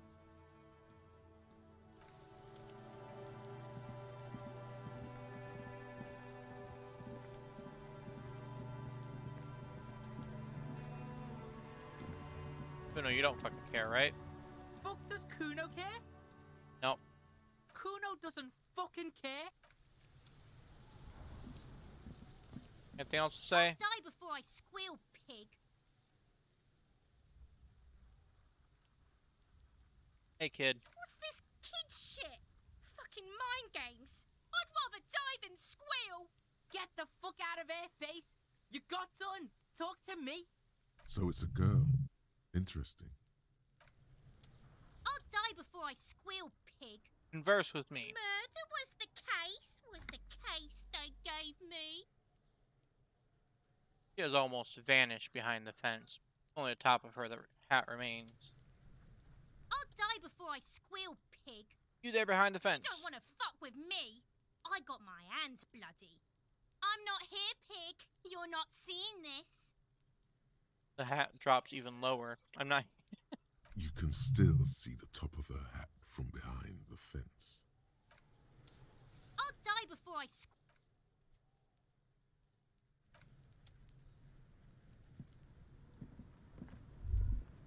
This trash container is locked.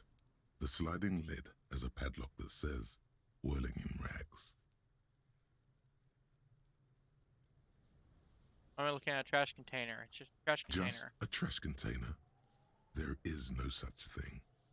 How do we get the lock We open? could try using a pry bar, the one you took from my motor carriage,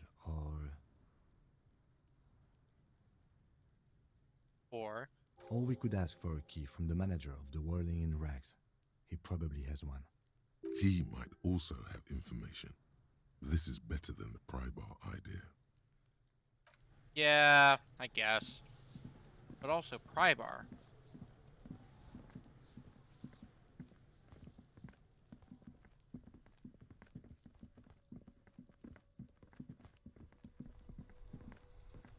Hey, it'll give me something to do, and maybe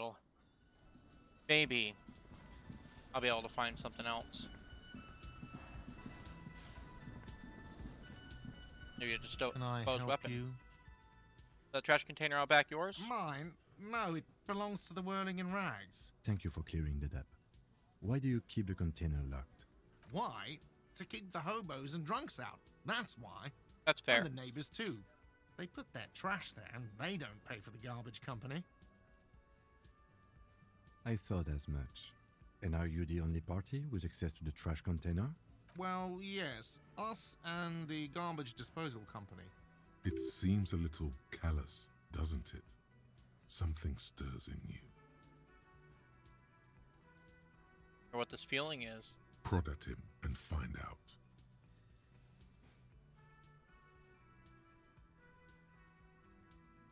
Doesn't it seem callous to you, guarding even your leftovers from the poor? Callous? What are you? Kras Mazov? Almost all establishments in Revachol keep their trash locked. The Whirling in Rags is not special in that regard. Krasmazov, nom de guerre, was an economist and a historical materialist. He was a leading figure on the Grad side of the Centennial Revolution, where he headed the 9-day government. Mazov is considered the father of clearly says 11. communism, Mazovian thought, or Mazovianism.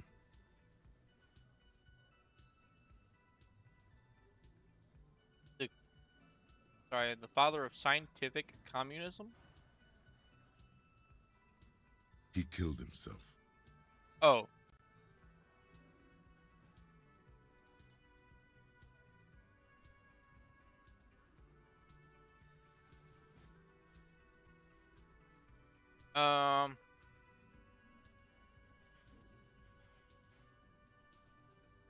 And I don't know, maybe I am. I don't What are fucking we know. talking about? Was this not about the trash container? Yes, let's return to Was that. there something you wanted? We need those keys. What for? Mazov? Are you planning to nationalize my trash container? It concerns the case. Please cooperate. Just bring them back once you're done, please. Will do. I got the keys. Alright, Kim. Let's roll.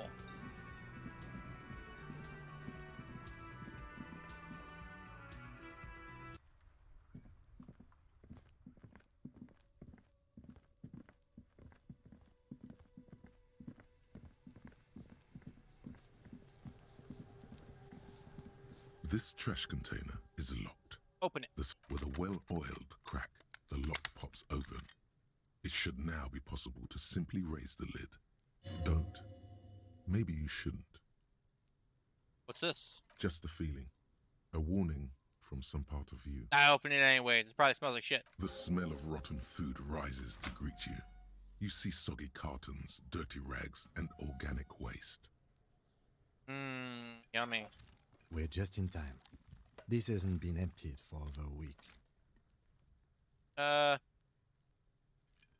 Yeah, let's look under the boxes. You see milk, an egg rest with one broken egg in it, some pasta wrapper. Picking up the soggy packages somehow feels familiar. A box falls into pieces in your hands. Baptiste Soleil cereal.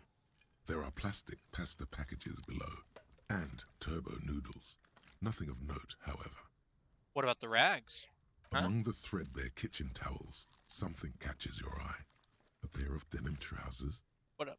As the legs of the slime-covered jeans begin to unspool from the garbage, a rank corpse smell fills the air. Oh boy. The victim's clothes? Cadaverine odor is faint. If these belong to the deceased, they were removed when he was still in the early stages of decay. Drop them in here, officer. Ah, yes, the evidence bag. Guitar-marked blue jeans. Pockets empty or emptied. He wore them with a belt, too. A white belt. The loops appear stretched, but Looks into the belt container. is missing. That's it. Do you see anything else in there? I have another bag here. Something slimy catches your eye. Yeah, gonna get it. A drab, long-sleeved shirt, olive-colored, appears from the food waste, dripping with pus. Back the shirt. This is a military-type overgarment. No label or serial number. This is the kind of ribbed-knit shirt that's worn over light armor to conceal it in an urban scenario. Anything more? The rest of the rags are just kitchen variety waste. A yellow old mug that catches your eye. But other than that... Thrown out towel, a mug, that's all. All right. We should go to Gart again and ask if he knows who put the clothes in the trash. It could be as simple as someone from the hostel cleaning the yard. Or that one. I'd advise against confronting that force. Huh. See. You think someone from the whirling might have been involved, maybe? Not really. All we know is the victim's clothes are in the trash. The lid was locked, and his establishment had the key. It's just a small loose thread. Yeah, small. Okay. The lieutenant nods, then looks back into the trash container. What about the food waste? It's just organic waste, cold and slimy on your hands. Apple and potato peels, mostly. Unidentified sludge, and the occasional chicken bone thrown in for good measure. But hey, what's this? What? A blue piece of plastic sticks out from the apple peels. It's shiny. Looks like the corner of something. Ooh, what is something larger? A clipboard. A blue plastic clipboard with moist papers hanging from it. They look badly damaged, but you can still make out forms and notes, written in a man's handwriting. Oh boy. Officer, is that your paperwork? No, it can't be. Yes, it is. Look. This plastic has the RCM street grid on it. You've even got an autopsy form. Miserable looking slip of paper sticks to the board. If you don't mind my asking, how could you have let your paperwork end up in the trash? Has a foreboding quality to this. I think I didn't want to be a cop anymore. That's why I tried to flush my cop life down the toilet. Well... Literally the sorriest cop on earth. Just got an achievement for that. Doesn't know what to say. We found it. You should take stock of what remains, just to be sure some has not made it into the hands of the RCM's adversaries. Organized crime and the like. There might have been police secrets in your notes. Hey, I'll do that. It would also not hurt to start taking notes on the case. Now, tell me what your eagle eyes see. Or are we finished? Some items, such as the ledger you found, are interactable. Go to your inventory and select the Interact tab to read your paperwork. I'm taking the mug. You pick out a broken mug with an oddly racist depiction of the Yellow Man frolicking in saffron. Antique? Only in its social sensibility. Interesting. Reminds me of the mug collection we saw in our weasel's apartment. Maybe he or she has been dumping their garbage here. An interesting little clue. Let's see where this goes. Clues have a way of magically connecting to other clues down the road. Or it may just be a coincidence. Either way, something to keep in mind. What else do you see? Oh, that's the it. container sounds a muffled gong.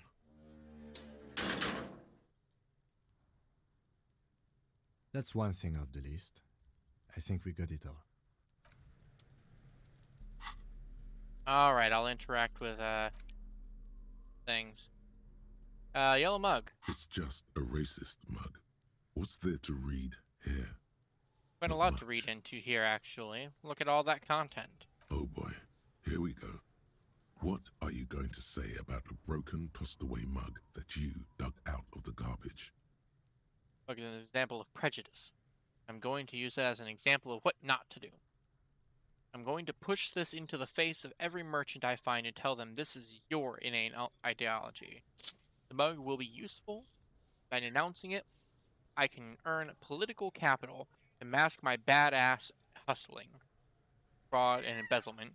Or the mug didn't belong in the trash. It was just a funny mug. Can't anyone laugh anymore? All of these extremes.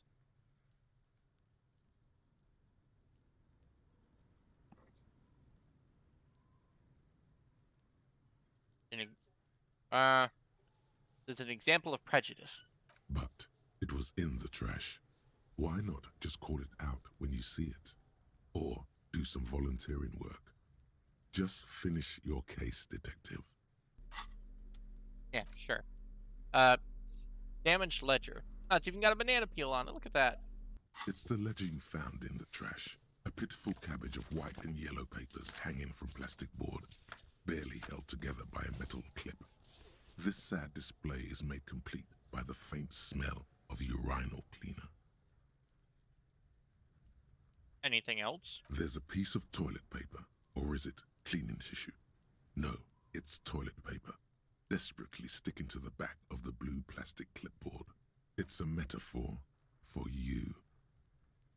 Yeah, sure, I'll look at it. It's just toilet paper sticking to the back of the plastic clipboard. You can take it off if you want. Still wet, the toilet paper peels off the plastic easily. All you have to do is shake it off with your finger and voila! The ledger now looks marginally better. An aluminium block runs the width of the board, biting down on the paperwork. Its crocodile teeth are the only thing keeping the papers together. A regular pencil, the tip worn down to nothing, has been attached to the clip. Alright, I'm gonna run my fingers across that aluminium. The surface is interrupted by a silvery sticker. It's rectangular, sparkling with iridescence. You don't know how you didn't notice it before. Oh, what's that sticker? What? That thing. It's a halogen watermark. We use it for adding information to RCM property. Oh, kind of information.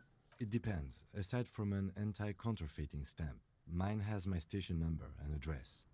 The information varies by date of issue. Maybe yours will have how many cases you've solved. Ooh, maybe. How many years you've been on the force, he's thinking. It'll have that. How can I read it? Any capable light with the right wavelength will do. Like, for example... All RCM vehicles have headlights designed to reveal halogen watermarks. Mine too. This means you can read the watermarks if you just turn the lights on. Okay. Turns to his neatly kept note. While a bunch of sodden papers sag from the clipboard in your hand, it's a sorry sight. I'm gonna look at the white papers. I'm gonna just go down the list They're for not this one. exactly white. They're yellowed in patches by sunlight and alcohol, and covered in dense blue handwriting. Ink escapes into watercolor patterns, reaching its tendrils across entire pages. The paper itself is checkered, with faint red lines, forming short paragraphs. Once in a while, there's a red stamp that exclaims, "Case files commit to paper." The case files themselves are plenty. You count more than 100 sodden, crumpled up, earmarked pages falling apart in your hands. They appear to be sufficiently organized and extremely dense, if mostly illegible. What is in there? What are they about? Work, strife, poverty, the Jamrock Quarter. These are handwritten logs of investigations dating back to January 51, this year. The exact number is hard to estimate, due to missing pages and an odd naming convention. But there are at least 20, maybe 30 cases, undertaken, not completed, mind you. A lot of cases. It's the middle of March. You have attempted 2 cases a week on average. What do you mean? Is that all? Cases a week, a good caseload? Huh? 2 complex cases to undertake is a lot, yes. You really have to push yourself. I would not suggest it, lest you start making mistakes. Cases a week appears to have been my load, Lieutenant. Not sure I completed them, though. 2? That's a lot. I didn't mean to say you are making mistakes, by the way. That was presumptuous of me.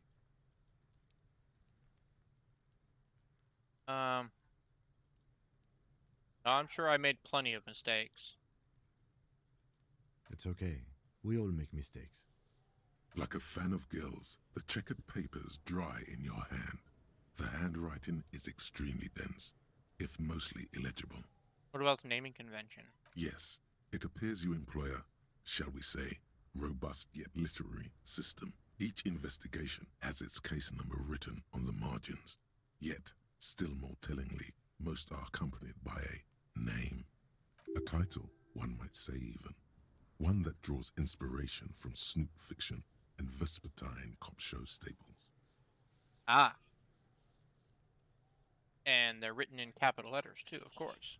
Yes, all caps. One is called The Next World Mural. Another, The Square Bullet Hole Murders. Another yet, The Unsolvable Case. Oh, there's more. Others appear more light-hearted. The guys on a couch in an unexpected location, and the murder at the hookah parlor. Even the rare article-free collapsing tenement. Murder features prominently throughout. It's going to take an effort to piece these case files together, but it can be done. Once you're done inspecting them up close. Okay. The cases appear to employ some kind of naming convention. You mean the alphanumeric? Officer, precinct, time of arrival at the scene? No, I mean a non-numeric one with titles. Oh, you mean the titular? Yes, well, so do I. In our defense, almost everyone in the RCM does. Why? It's a holdover from the early days of the RCM, right after the revolution, when the organization had little idea how to do things. It persists in an unofficial capacity. Officers use these titles to refer to their work among themselves. Seem to have named the case the Square Bullet Hole Murders. Again, in your defense, I seem to have named one the man with the hole in his head. That was a real person. His death was real. Still, I named it that, to amuse myself. I pray his loved ones never find out. What happened to him? Rail spiked through the head. He died. It was a workplace accident. I see. Is there room for an official case? There is, for precisely one more. 15 pages near the end remain untouched by the damage. The checkered grid forms a structure of passages, breaking the case into subtasks to accomplish. Once all the tasks are accomplished, the case is complete. All right, I'll commit it. Sadly, the ledger only comes with an old, worn-down lead pencil. It's unfitting of this monumental event. Hey, Kim, do you have a pen? The lieutenant looks at his blue notebook. 2 fat, shiny pens hang from the binder, like large-caliber bullets on an ammo belt. He is not really saying anything, just standing there, looking at them. Can I have one? Know that I give this to you with resentment. This beauty commit to paper. The tasks you've completed flow out of the blue oblong pen in a brash freehand uncannily similar to the rest of the letters. The wording comes easily. It's almost robotically simple. A language developed for mental rigor and simplicity. Inspect the victim's body. Get the body down. Interview the cafeteria manager. It's not exactly poetry, but poetry would be out of place. Cross out the ones I've already finished. A satisfying slash sounds across the paper. You're done, it seems to say. And you, and you. Things to be done and things already done. The composition of reality. This is an extremely useful tool for a detective of the citizens' militia. Now all that remains is to name the case. Lieutenant, have you by any chance named our case? No, actually. Any ideas? Yuris are at home in the mirror. The setting sun. Shit on a stick. Just gonna call it the Hanged Man. Great. That's great. That's actually what I was thinking too. The Hanged Man. Good, strong name. We have a very good name for the case now.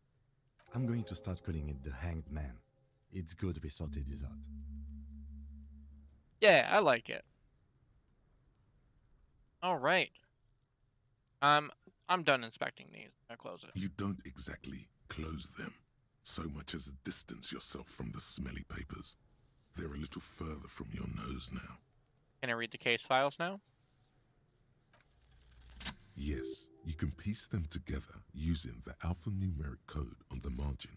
It always begins with HDB 41, then date of initialization and time of arrival on the scene, followed by the title. For example, HDB 41120111700, the Next World Mural. How long does it take to read a case? It takes about half an hour to piece one together, using the system you've devised. Where do you want to start? I'm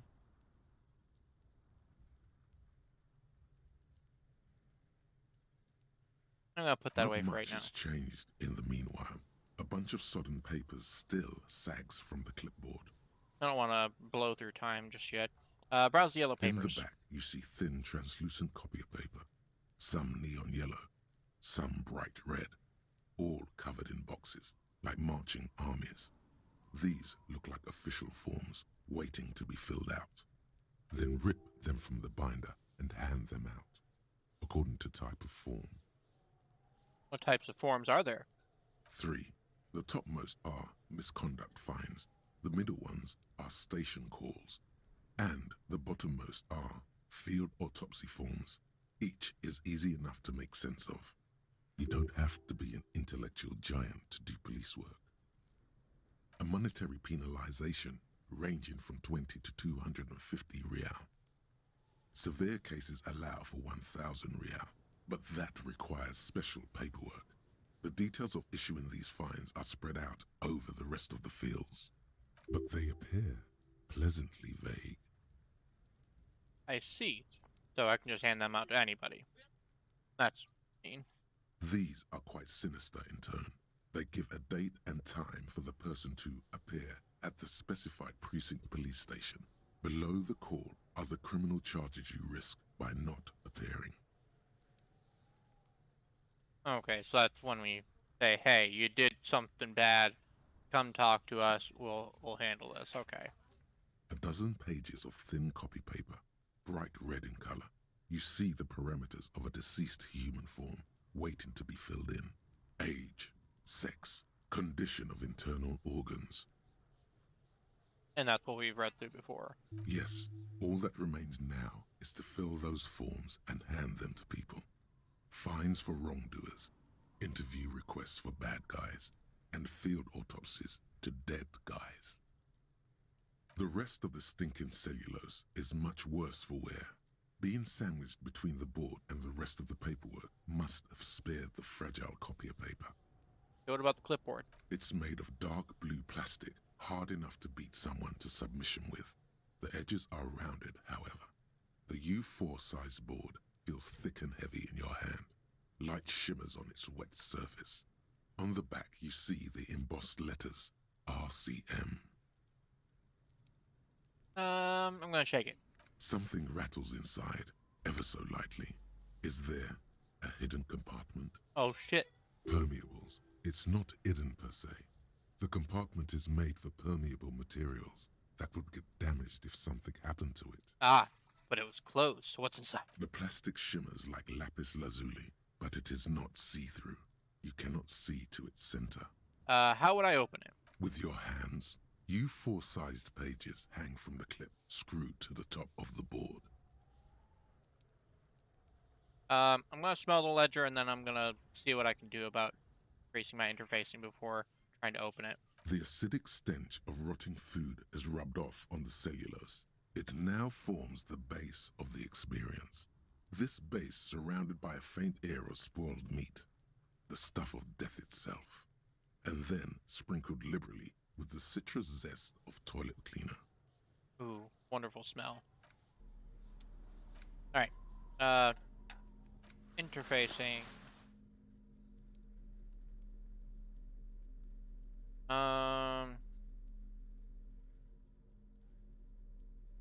Okay, that's actually all I have for interfacing. Shame. But, whatever. What's this? We're getting reports of normal, reasonable, temperate, political opinions somewhere in Martinez. Me and Mr. Reasonable, someone's got to keep it sane around here. Because I keep saying none of the above to political stuff, isn't it? Yeah, that's exactly what it is. It's also about that, but it's also more. Perhaps it's the hangover. Perhaps it's a temporary surge of serotonin.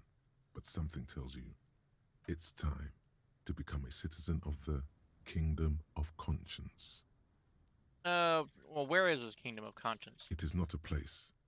It is a moment in time that can only arise in the right circumstances. In all of human history, it's only been achieved a handful of times. Okay. And how do you bring about those circumstances? Incrementally. Oh, very small. History's greatest catastrophes have been brought about by people trying to make the world a better place. Too quickly. That's the genius of Dolores Day. She recognized that progress is meaningless if its gains are lost because of instability. Real, lasting change can only come about gradually, increment by increment. I mean, that's semi-true. What about all the things that are wrong now? Tisk tisk. Just because you live in the present doesn't mean you have the right to place your needs above the needs of the future. You may never live to see the Kingdom of Conscience. Your children may not. Even your grandchildren might not. But that's no excuse not to keep working. What rationality? What sang-froid?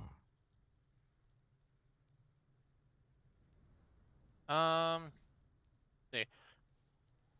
Wait, is this Kingdom of Conscience really about doing things or just preserving the status quo? Kingdom of Conscience actually is it about preserving the status quo? Do you believe the status quo is preferable to chaos and bloodshed? I mean, normally, yes. There you have it. Sometimes holding the line is progress. Yeah, but what is it actually like? The kingdom is difficult to comprehend and even more difficult to describe, partly because humanity will need to discard many of the categories that define and limit it today. The Kingdom of Conscience is post-capitalist, post-national. It's also post-industrial, post-ideological, and even post-sexual. Post-sexual? I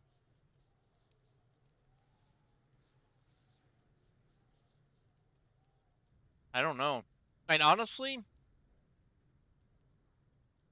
maybe it's boring of me, but this is the first one that didn't, go to extremes.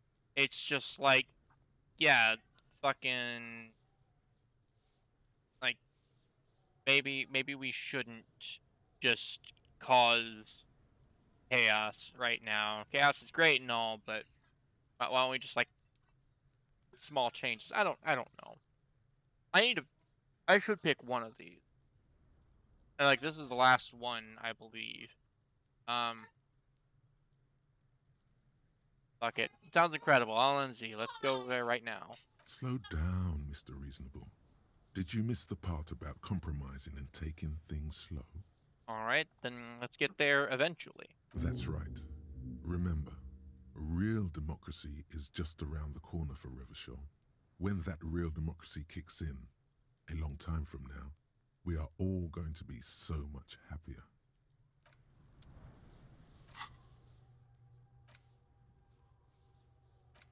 It almost sounds like it's just kind of kicking it further down the road.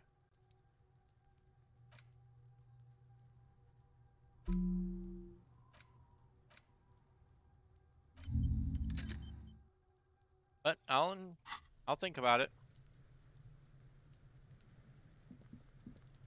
See if I can open up my clipboard now. It's the ledger you found in the trash. A cabbage of 8%. papers. Hey. The two sides of the board appear slightly misaligned, like a drawer that's come off its slides. If you bend the plastic on your knee slowly, the slides snap back into place. It should be possible to just, Pry the drawer open? Without resistance or sound, the two panels move against each other. The compartment is now open. And what's in there? 2 ticket stubs and a handmade postcard. What are these ticket stubs? 2 octopuses are smiling, reaching their tentacles toward each other in the colored pencil drawings. The tickets permit access to the zoo in Revachol East. The aquarium costs extra. These let you go there, too. Oh, shit! I can go to the zoo!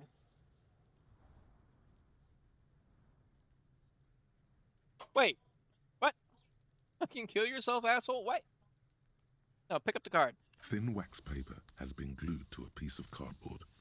Sounds like leaves rustling when you pick it up. You see violet flowers, floral patterns, patches of glue. Open it up. Familiar handwriting lines the inside of the card.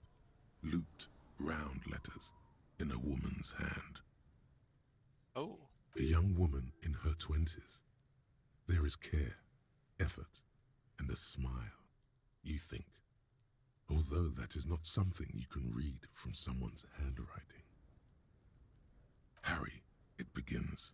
You're already reading. I wanted to write you a letter so you can read it when you wake up. Maybe it will make you happy. Throw it away, please. It will make me happy. A merciful wind blows in from the bay of Revachol, dusting the ground at your feet and raising newspapers far away. You feel the card slipping into it. Now I need to read the card. Your hands shake, holding onto it. Every morning when I step out and you're asleep behind me, it says, I find a little piece of sadness in me. I carry it in my chest down Voyager Road. Every step I take, it grows. By the time I reach the fuel station, it has filled me entirely. I step onto the light rail and look back. Sparks fall from the bow collector. I know it will be like this until late afternoon, when I get off the 42 and walk back to you. Keep reading. You. Every step I take will get lighter. It almost makes me run. Sometimes I do. I can't believe I met you. I can't believe the happiness I feel with you. You have a vast, vast soul, and I will always, always, always come back to it. Kisses, kisses, kisses. You feel the air sucked out of your lungs and the blood sucked out of your head. Everything around you gets dark. Small white dots appear. You feel the ledger slip from your hand. No, hold on. You're gonna hold on. To what? There's nothing. Detective, is everything all right? Fall sideways.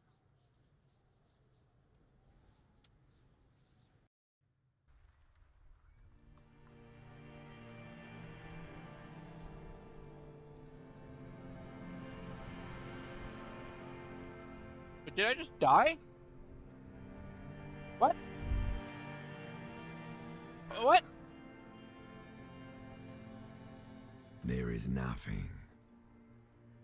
Again. Nothing?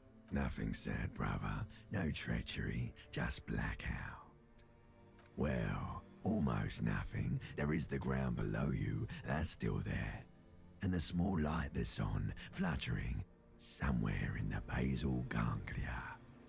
That's me. Blue eyes, that's me.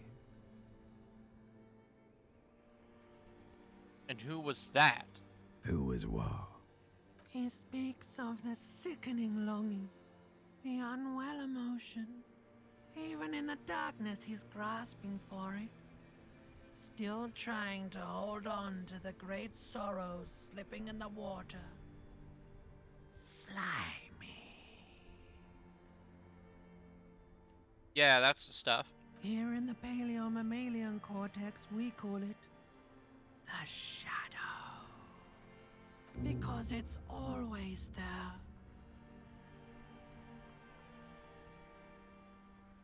Was that the X something? The Bloated corpse of the past resurfacing. yes, that. No, wait, no. It was beautiful. Beautiful.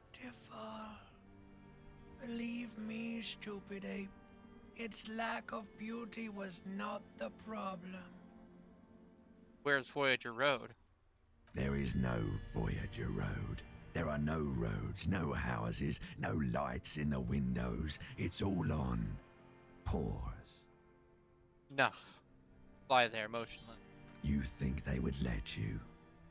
Until you disintegrate into biomolecules? No. Someone is breathing on your face now, inspecting your pupils, stupid idiot. That, it's cold. Yes, they're pouring something on you. It's in you. And It's delicious. Glowing lights on a dashboard emerge out of nothingness. Where am I? In the upholstered cabin of Lieutenant Kitsuragi's motor carriage, seated in the driver's basket. The air is thick with leatherworks and heavy fuel oil. Cold water runs down your chin. Drink. Water.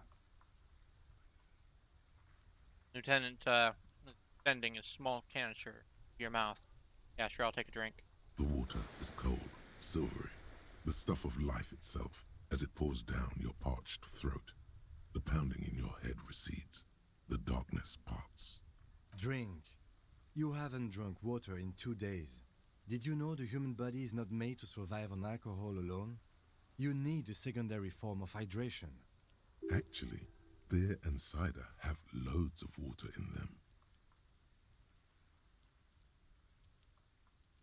I'm just gonna drink. With greedy gulps, you down half a liter of cold water.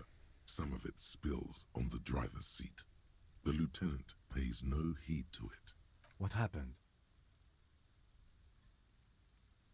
I should ask you the same. I kind of blacked out. You were reading your paperwork. Then you passed out. I carried you to my kinema to take you to a hospital. Then you came to. How long was I out? 10 minutes, maybe.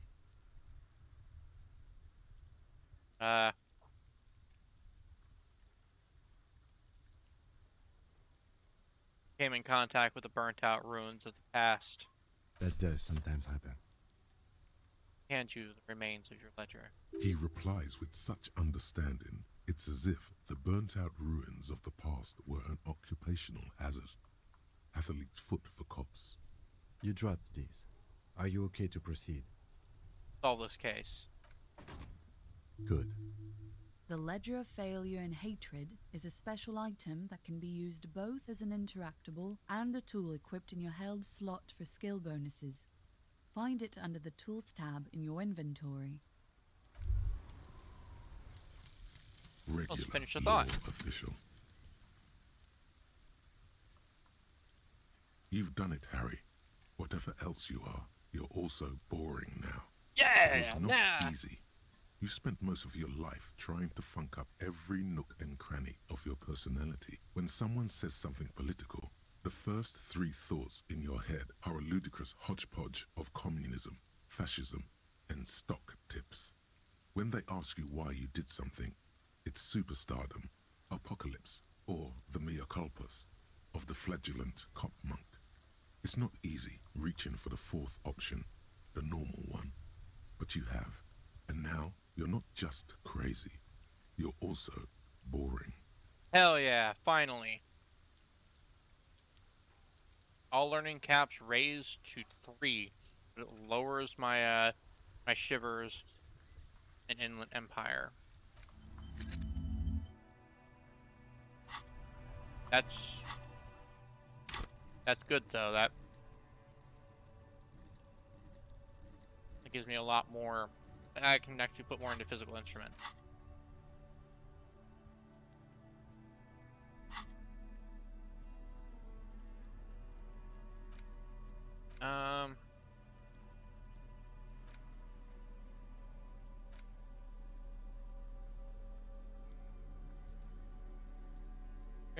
Where was it?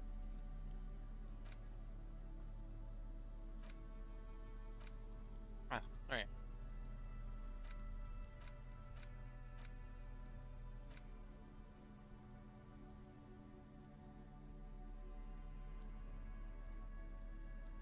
Increases my Inland Empire and empathy, but lowers my authority. Not great, but whatever, I guess. I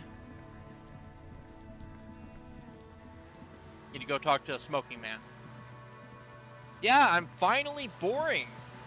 Look, it's something that I've been working hard on for a long time, okay?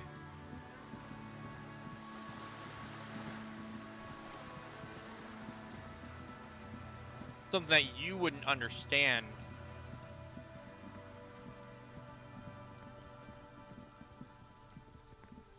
Nut job.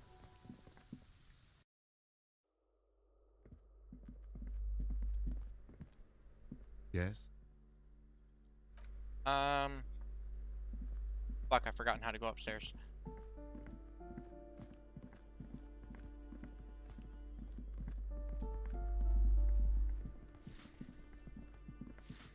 Right, there's a balcony door. Over this way. I just missed it or something. Right there.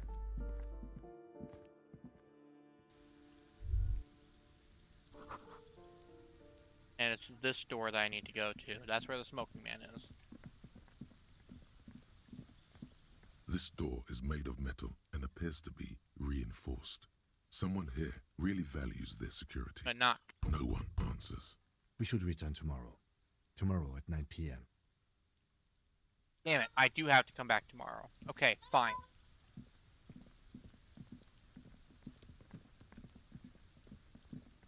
Hey, there is actually something else that I can do. I can go back into the basement, and now that I can increase my physical instrument because I'm so boring, I can try that fucking shout again.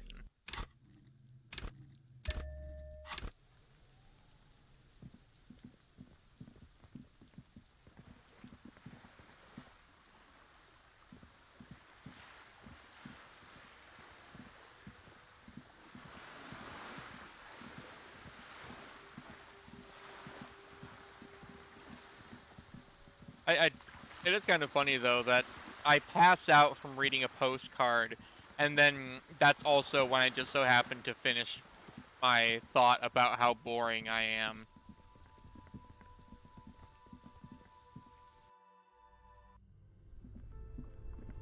Let's see. Put this back on. How's this looking right now? This orange machine is dead. Yeah, still not great.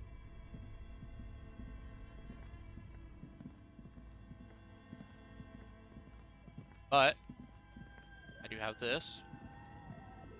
A thick layer of coal dust covers the furnace. 83%. Coloring it pitch black. Give it to me. Something Finally! breaks loose in you. A mighty bellow echoes throughout the chimney's depths. The chatter of tiny voices above suddenly cease. Then, Hello, are you there? Speak to me. Hello? Did you say anything? I can't hear you. Please come upstairs. There's a safety curtain on the second floor. I'll open it. you Finally. hear a low rumble upstairs. The sound of a curtain being pulled aside. After you, officer.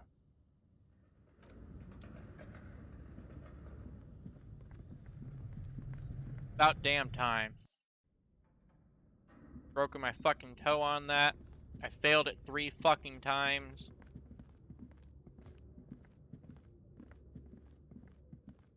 Really annoyed. Tray is full of dice. Colorful polyhedral dice. Hundreds of them. The candy dispenser has been repurposed to contain thousands of dice. Did they actually finish the radio game? Hello. I'm Nia. Bird-like woman sits on a throne of tools, with emerald light shining through her hair. Did you try knocking on my window? I must have missed you. I've been listening to my Milius. Taps on her headphones. So what kind of die are you looking for? She's got a direct view to the backyard. You should interrogate her about the lynching. Yeah, what do you mean about the Milia? Yes, Amelia is like a call-in station. You need a two-way radio to access one. That's why I have these. Pats the headphones on the table.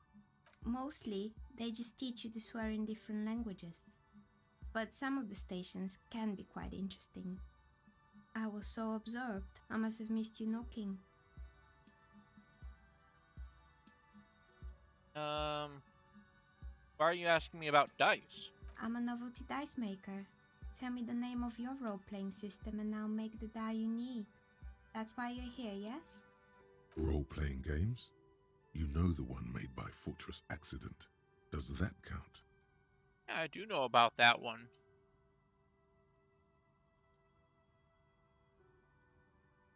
Yeah, I like role-playing games. I need some dice. Very good.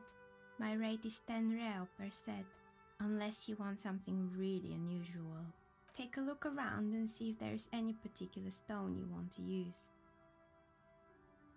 Walls around her covered with rows of precious stones and minerals. It almost looks as if the stones and dice are a natural part of the room, growing out of the shelves like stalagmites.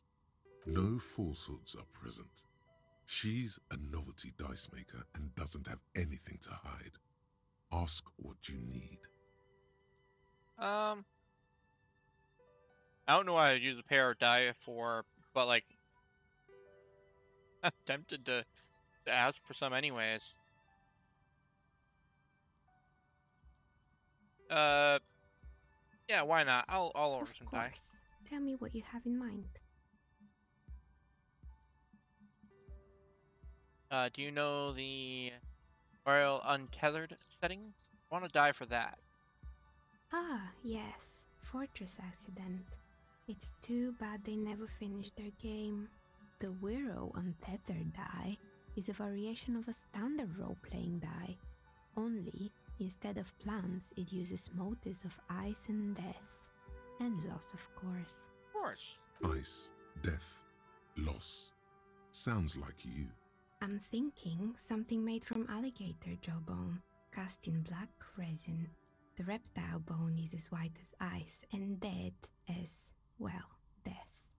For 7 real, I could have it ready in 8 hours. No, why not? I'll take the die. Great. See you in 8 hours then. Was there anything else? Did you see anything about the lynching? Nothing really. I didn't know him. The lieutenant looks at his notebook, then the woman under the large window. Your window looks directly onto the courtyard. You're saying you didn't see or hear anything unusual last Sunday evening? No, of course not. I'm sorry, Detective, but as you know, I usually have my headphones on when I'm working. It shuts out most of the daily ruckus behind my window. What do you mean by the daily ruckus? Well, there's always something going on in the Whirling's backyard. Stop to try and come up with an example. During daytime, there are usually those kids. And lately, I've been seeing a lot of drunk workers hanging about. Must be because of the strike. Okay, you got me there. She's heard of the murder, but did not see it, sire. But I never saw anyone during that fateful Sunday night, I'm afraid.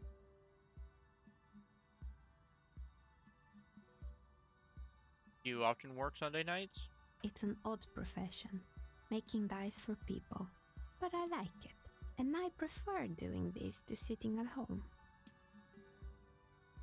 And you never took your eyes off the work to look out the window?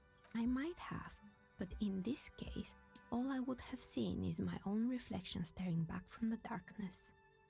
It's light here, but dark in the yard at night. It's really hard to make anything out in the yard when it's dark outside. Besides, I rarely get up to look out the window when I'm in the zone. Yes, that's fair. Understandable. Have a nice day. She nods. Anything else, officer? Where are we anyway? What is this place? We're inside the chimney of an old central furnace. It's strange, I know. I mean, you put a window in. It looks at the ruddy bricks that make up the walls. Even though they've been repainted, there are still signs of coal black soot here and there. But when I arrived here, all the other rooms were taken, so I had to build myself a makeshift home. Besides, I don't really have to pay any rent here, so that's a plus. Creative. Very. Lieutenant looks around the spacious room, its ceiling fading into shadows above. When she arrived here, there was no room anywhere else. She must have known the other businesses. I've heard this place is cursed. Did you know what people call it the doomed commercial area? I've heard the stories, but I don't think those stories Yeah, she's are super true. chill. I like her. How do you explain what happened to all those companies?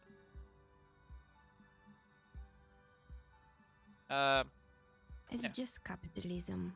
We only hear about tales of success, so it's often surprising to realize how many ventures actually fail. That's true, actually. Plaisance is the one who sent me. She's convinced that this place is swarming with malicious energies. Plaisance, the bookshop lady? I've heard that her business is doing rather well. Have the energies spared her somehow? Wise woman. She has Semini's trinkets protecting her against the curse. Actually, the bookstore isn't doing that well. There are hardly any customers. She has to exploit her own daughter to keep the company going. It's just biding its time, or I don't know why the bookstore hasn't gone bankrupt yet. Why I'm here to investigate. Actually, yeah, I don't know why it hasn't gone bankrupt, but also, like, she is straight up exploiting her daughter. Oh, right. But it's not just the bookstore that's still up and running. What about the whirling in rags? Some people say it's part of the building complex. Hold on, the whirling is part of the doomed commercial area? Yeah, what? You could say so. Both houses were built at the same time and under the east of the Commerce Central project. Yes, but it's still a separate building. Malicious energies can't reach there. No, the whirling isn't doing well either. Its waitress just took off, and customers have trouble paying bills. Or you're right, the whirling doesn't really look like it's cursed. And then there is me. No. She sighs, looking at her messy work table. All kinds of tools lie there, scattered. Knives to carving files, wire cutters. I've been here for 14 years, selling novelty dice to role-playing enthusiasts. Not exactly a million-real business idea, yet somehow I've survived despite the talk of malicious energies. Strange, isn't it? Maybe it's just because she's so talented that she's been able to woo the curse? He thinks it's because you're the source of it, malignant entity. Because you're competent, dedicated to your craft, the curse doesn't affect people like you. The curse will get to you, have no doubt about it. It just doesn't care about earthly time frames. Or, you're the first to admit there are many inconsistencies in the so-called curse. I was just about to ask, what do you think? Do you think the curse is real? I think it still might be you that's causing it. No, it's not. I'm starting to see that there is no curse, only business decisions and natural market fluctuation. Exactly. Truth is always so disappointingly mundane and boring. But I'm glad we got this sorted out. Anything else I can help you with today? That's all she has to say on the subject. She's been thorough and truthful, as far as we can see. Thank you, Drama. The bookstore closes starting 2100. You'll have to do that tomorrow.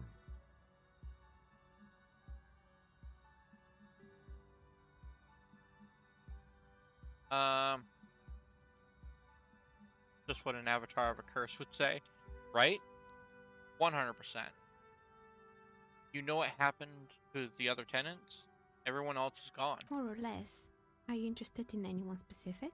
I would love to hear actually. I'd love to hear about all of them, honestly. Like, there's been so many businesses in this one building. What about the hair salon? Yes, I think it was called Androgynous Orlando or something similar. They weren't a big hit around here. Turns out that working class men don't like genderless haircuts. They're scared of that word. A bit of experimenting every now and then isn't bad. It's not about the haircut. It's about the confidence.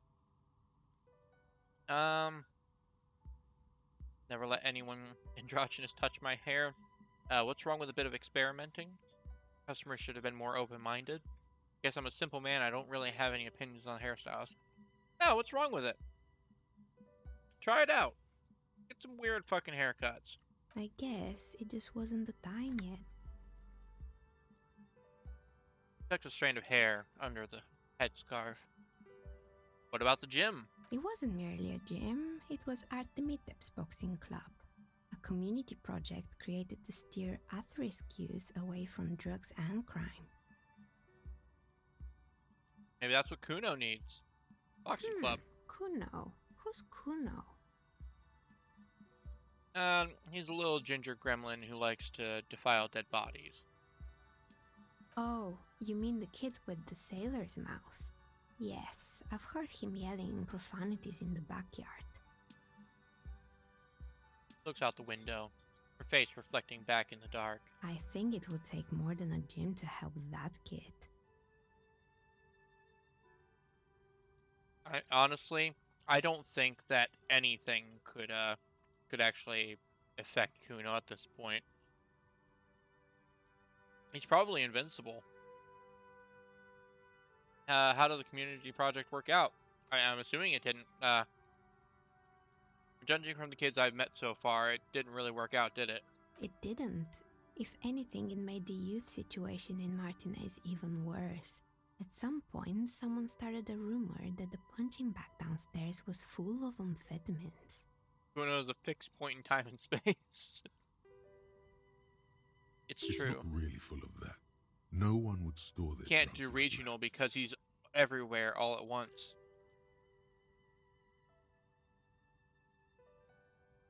Not really full of that, yeah.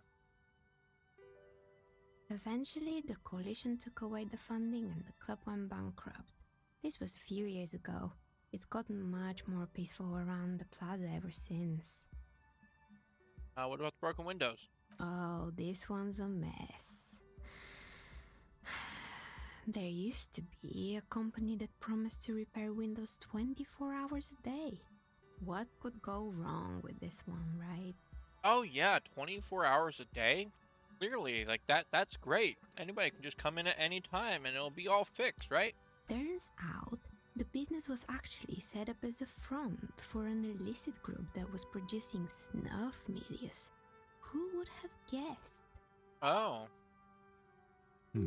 What's the snuff milieu? And they never cleaned up the debris either. Now it's just littering the hallway and I have no idea how to get rid of it on my own. Right. Shame about those windows. I'm not even gonna ask about that milieu. Yeah, don't. Someone here makes stuffed animals? You mean Mr. Fabron, the taxidermist? No, he mostly just did drugs. Why is everybody doing drugs? Anything else? Did the person with mannequins do drugs? There used to be a fashion atelier here, but I have forgotten the head designer's name. They were doing well for a couple of years, until the insect rights activists came.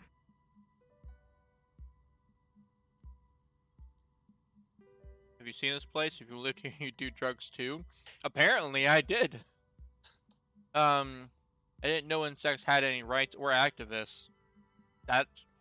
Yeah, the atelier didn't know it either. They produced a certain collection that used chitin among the materials.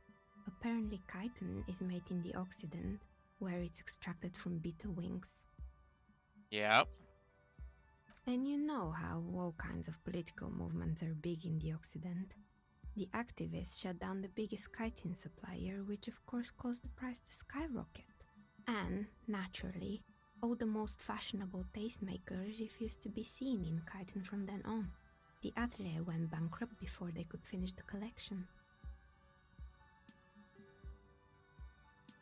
Somebody took care of the little guys. I like insects, but insects don't have any brains or feelings. They got what they deserved. Making clothes out of beetle wings is a terrible idea. Honestly, even if you don't care about insects, trying to make clothes out of beetle wings, that is a terrible idea. Of course the business was going to fucking fail, even without the activists. At least it had some spark to it. Most young designers just combine lace with leather and call it original. She shifts in her simple workwear shirt. As she shifts around, you notice several dead flies on the windowsill in front of her. Legs up. They're not moving. Anything else?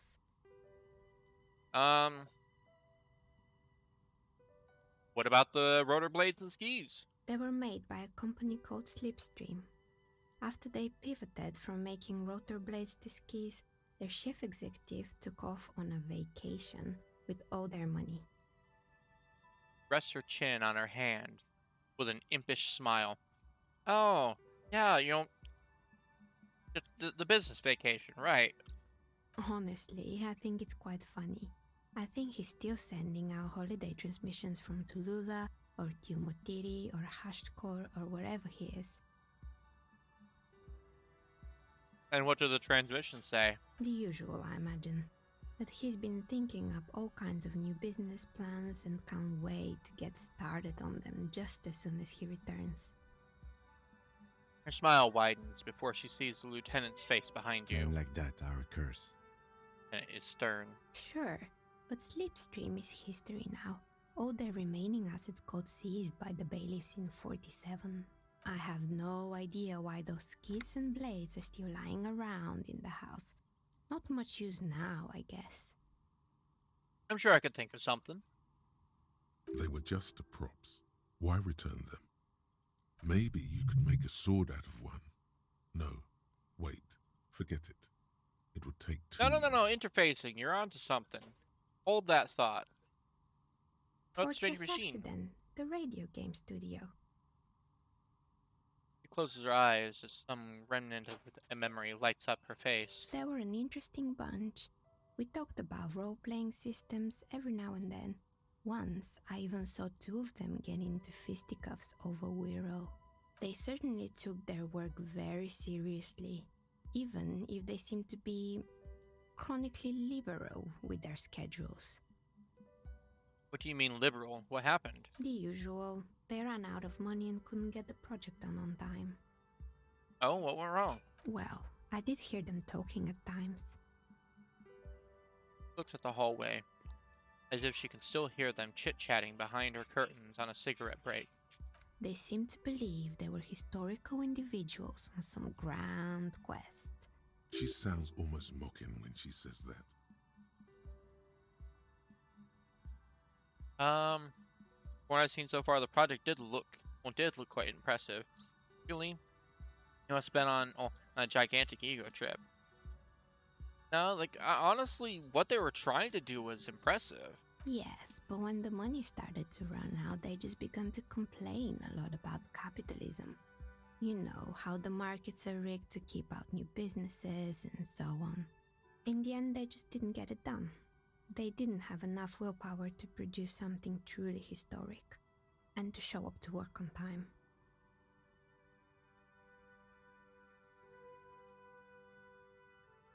It's too bad. I would have supported them. The project looked great. No, you're right. They should have just tried harder. They had everything needed to succeed. Still, not everyone is going to make it. That's the nature of the game. Tosses a pair of dice on the table. One of them stops near the edge of the metallic desk. The result is 1 on a 20-sided die. Anything else? Was a terrifying taxidermied bear in the cellar. Oh boy, the fabled Revachol ICT. You're in for a treat here. She smiles and leans closer, hands on her knees, like a stand-up comedian ready to tell a story. The place was owned by two guys who had some rather innovative ideas about marketing. The bear was one of them. Now ask me about their other ideas. Oh, please tell me. Indeed. What were the other ideas? What were their other ideas? There was really just one. And it involved picking out the prettiest girls in the neighborhood and paying them 20 cents per hour to man the booth. And by man the booth, I mean slump behind the counter with a face that could maim you if you ever dared to disturb their bored magazine browsing. Right. Frita does the same thing. Yeah, Frita has been... It's working a treat for Frita. No girl just like that. She works in Frita as a cashier. She's not particularly friendly. Yeah. Employing Soki teenage girls is a widespread practice, yes. Unfortunately, they always come in packs. I'm talking about acne-ridden girlfriends and gorilla-like boyfriends loitering near the shop. At least that's what happened with Ravachol ICT. Right. And they already had the bear. Closes her eyes as if remembering something painful. It didn't work out, obviously. Of course not. The bear was terrifying. No one wants ice cream guarded by a hostile apex predator. To make matters worse, the fridge didn't work too well either, and half the ice cream came out malformed and partially melted. That's not good for business. Eventually, Ravachol ICT lost the price war to its rival, Glacé 5000. Glacé 5000 sold caramel sundaes for only 5 cents a piece, out of regular fridges. Ah, but think of the experience that you would have from, you know, eating out of a bear. Sure, the bear was doing its best. I killed the bear. You did what? Rolls her swivel chair an inch closer to you, unsure whether she heard you right. I had to kill the bear to become the bear. I murdered it with my own bare hands. I laid it to rest. It's my trophy now. No, I unplugged the fridge to help Ravachol Ice City cut their losses. Ah, of course they left it plugged in. Even in death, the bear is costing them money. The taxidermist who made it said it was his vision beast. He said he met his vision beast while high on desiccants. He called it Megatherion. Sounds cool. Right. Drugs in the desert. Why is everyone doing drugs in this place? Even the taxidermist? Thank you, electrochemistry. Megatherion. a mega wild beast. Ah. What's a mega wild beast? It's an imaginary beast that guides you through life. Oh, like a spirit animal, but bigger. By telling you to do more drugs, mostly. Ah. Yeah, I don't do drugs. Very good. You shouldn't do them. You're a police officer after all. True. Anyway, now you know the story of the fallen ice cream empire. She seems almost sad finishing the story. It's a monster blend true. You have no proof. Anything else? Another failed business, perhaps? I've been here for a long time. Found the building's intercom, but it's not working. Oh, right. I hope you didn't try to ring me. My face is living proof. That's alcohol. That's alcohol, not drugs. I think none of those doorbells work, including mine. I'm still in the middle of connecting the wires. Sorry about the confusion. So you're telling me that you have a doorbell there? Which one? The one with an empty name card. It's the last one in the list. As I said, it's quite useless right now. It doesn't work yet. Ah, I see. What's the difference between alcohol and drugs? I'm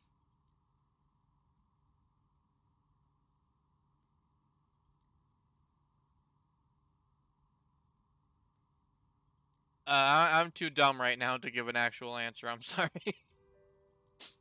Sure, I'm listening. Good. I hope it clarified things a bit. What else? That's it. Thank you. You've actually been great. Because of all the alcohol, no doubt. Probably, yeah. Alcohol will do that to you.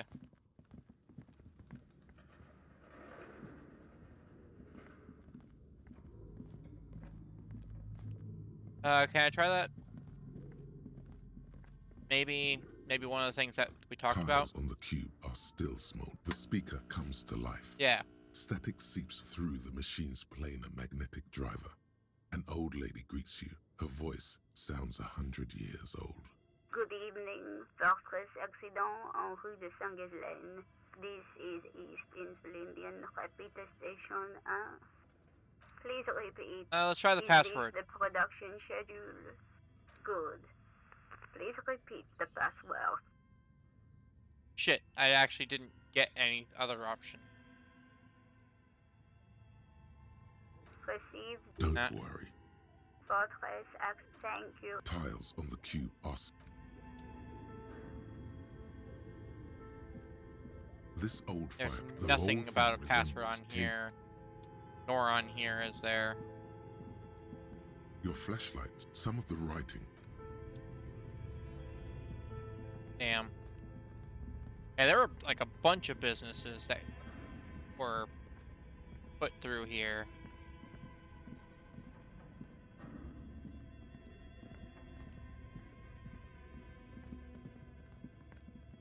And of course, all of them did drugs.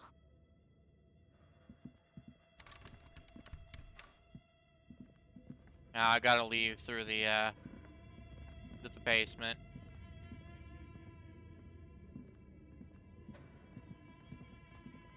Damn. Alright.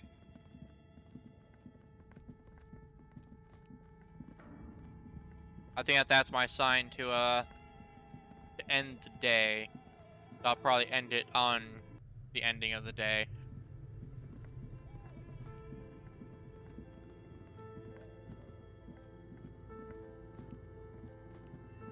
I'll come and check this out again some other time. Maybe This orange machine is dead still.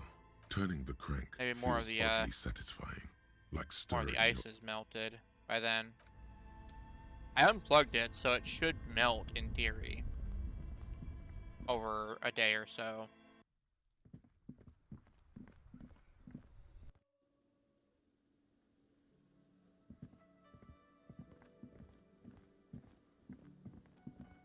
I'm going into the next day.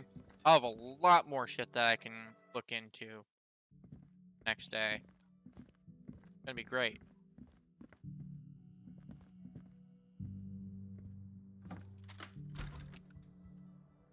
See you in the morning, man.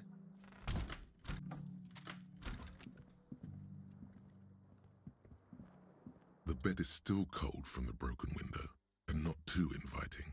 But it's yours. You've earned it. I got a lot of shit done on day 2. The bed is still cold from the wind blowing in from the broken window. The mattress creaks as you close your eyes and try your hardest to fall asleep. We're gonna have another nightmare. Here we are again, my broken Oh. bud. The waves are coming, carrying you away. But you can't go. No, you have to stay. Always half aware of yourself. You're not cooperating, brother man. It's Why? your disgusting body. Even through your sleep, you feel a vague discomfort suffusing it. Your belly and your sides are unpleasantly tender. You wish you could curl up into a fetal ball of safety. But you cannot, because of the pain. Yeah, that's some... Yeah, that's a big mood. You're right. That pain in your right side is your enlarged liver, by the way. As for your kidneys, you've really been compounding the damage lately. These are my just desserts. I will endure this pain with dignity. No, please. Where is that blessed nothingness, that sweet oblivion? I'm an artist, and liver damage is my art. I think I need medical attention. No, I'm going to endure this pain with dignity. There's no dignity here. Only reflections of your body mass. Flashes of the day. You keep coming back to yourself in the mirror. But why? To admire all your accomplishments? You're just stuck here, in the half-world. Could try looking at other people. Really looking. But why would you want to start doing that? Just get me out of here then, back to the other place. I will, I'm looking at people all the time. I like them. Human beings will always betray you. No, I like people. People are cool. Sure you do. They're all so friendly, aren't they? I'm more friendly than my own body. At least they're interesting. Each one has a process just like yours, running in the space between their ears, full of secrets. What do you think you're doing right now? Coming to some greater awareness? Look at all these lights, blinking in and out of existence. Thoughts! You're just pretending that you're asleep, even to yourself, while the world goes on without you. Let it. Let it. But it never seems to let you go, does it? Time to rise and wipe that shining sweat off as best you can. Gather your bearings. Rock and roll. Put on your prettiest face for the masses. All right. I guess I'll do that. I'm gonna wake up.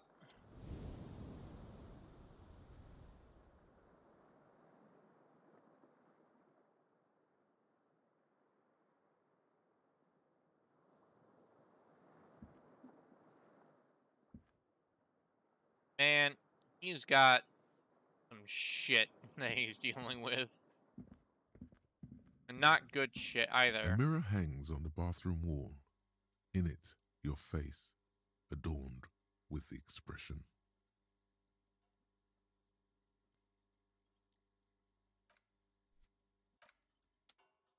All right.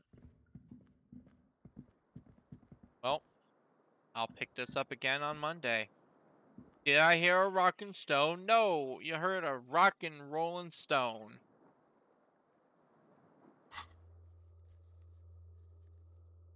There's a lot of things, though. I can get my dice from the dice maker. I can turn on the lights. Check my stuff. I can go to the village. There's so many things I can do today. shit. I've got like a whole list of things that I can investigate next time I play. I'm actually excited. But for now, I'm gonna save, and call it a night. Actually eat my dinner that's been sitting in front of me for like the past 2 hours. Still here, thank you for being here. Hope you have a wonderful night.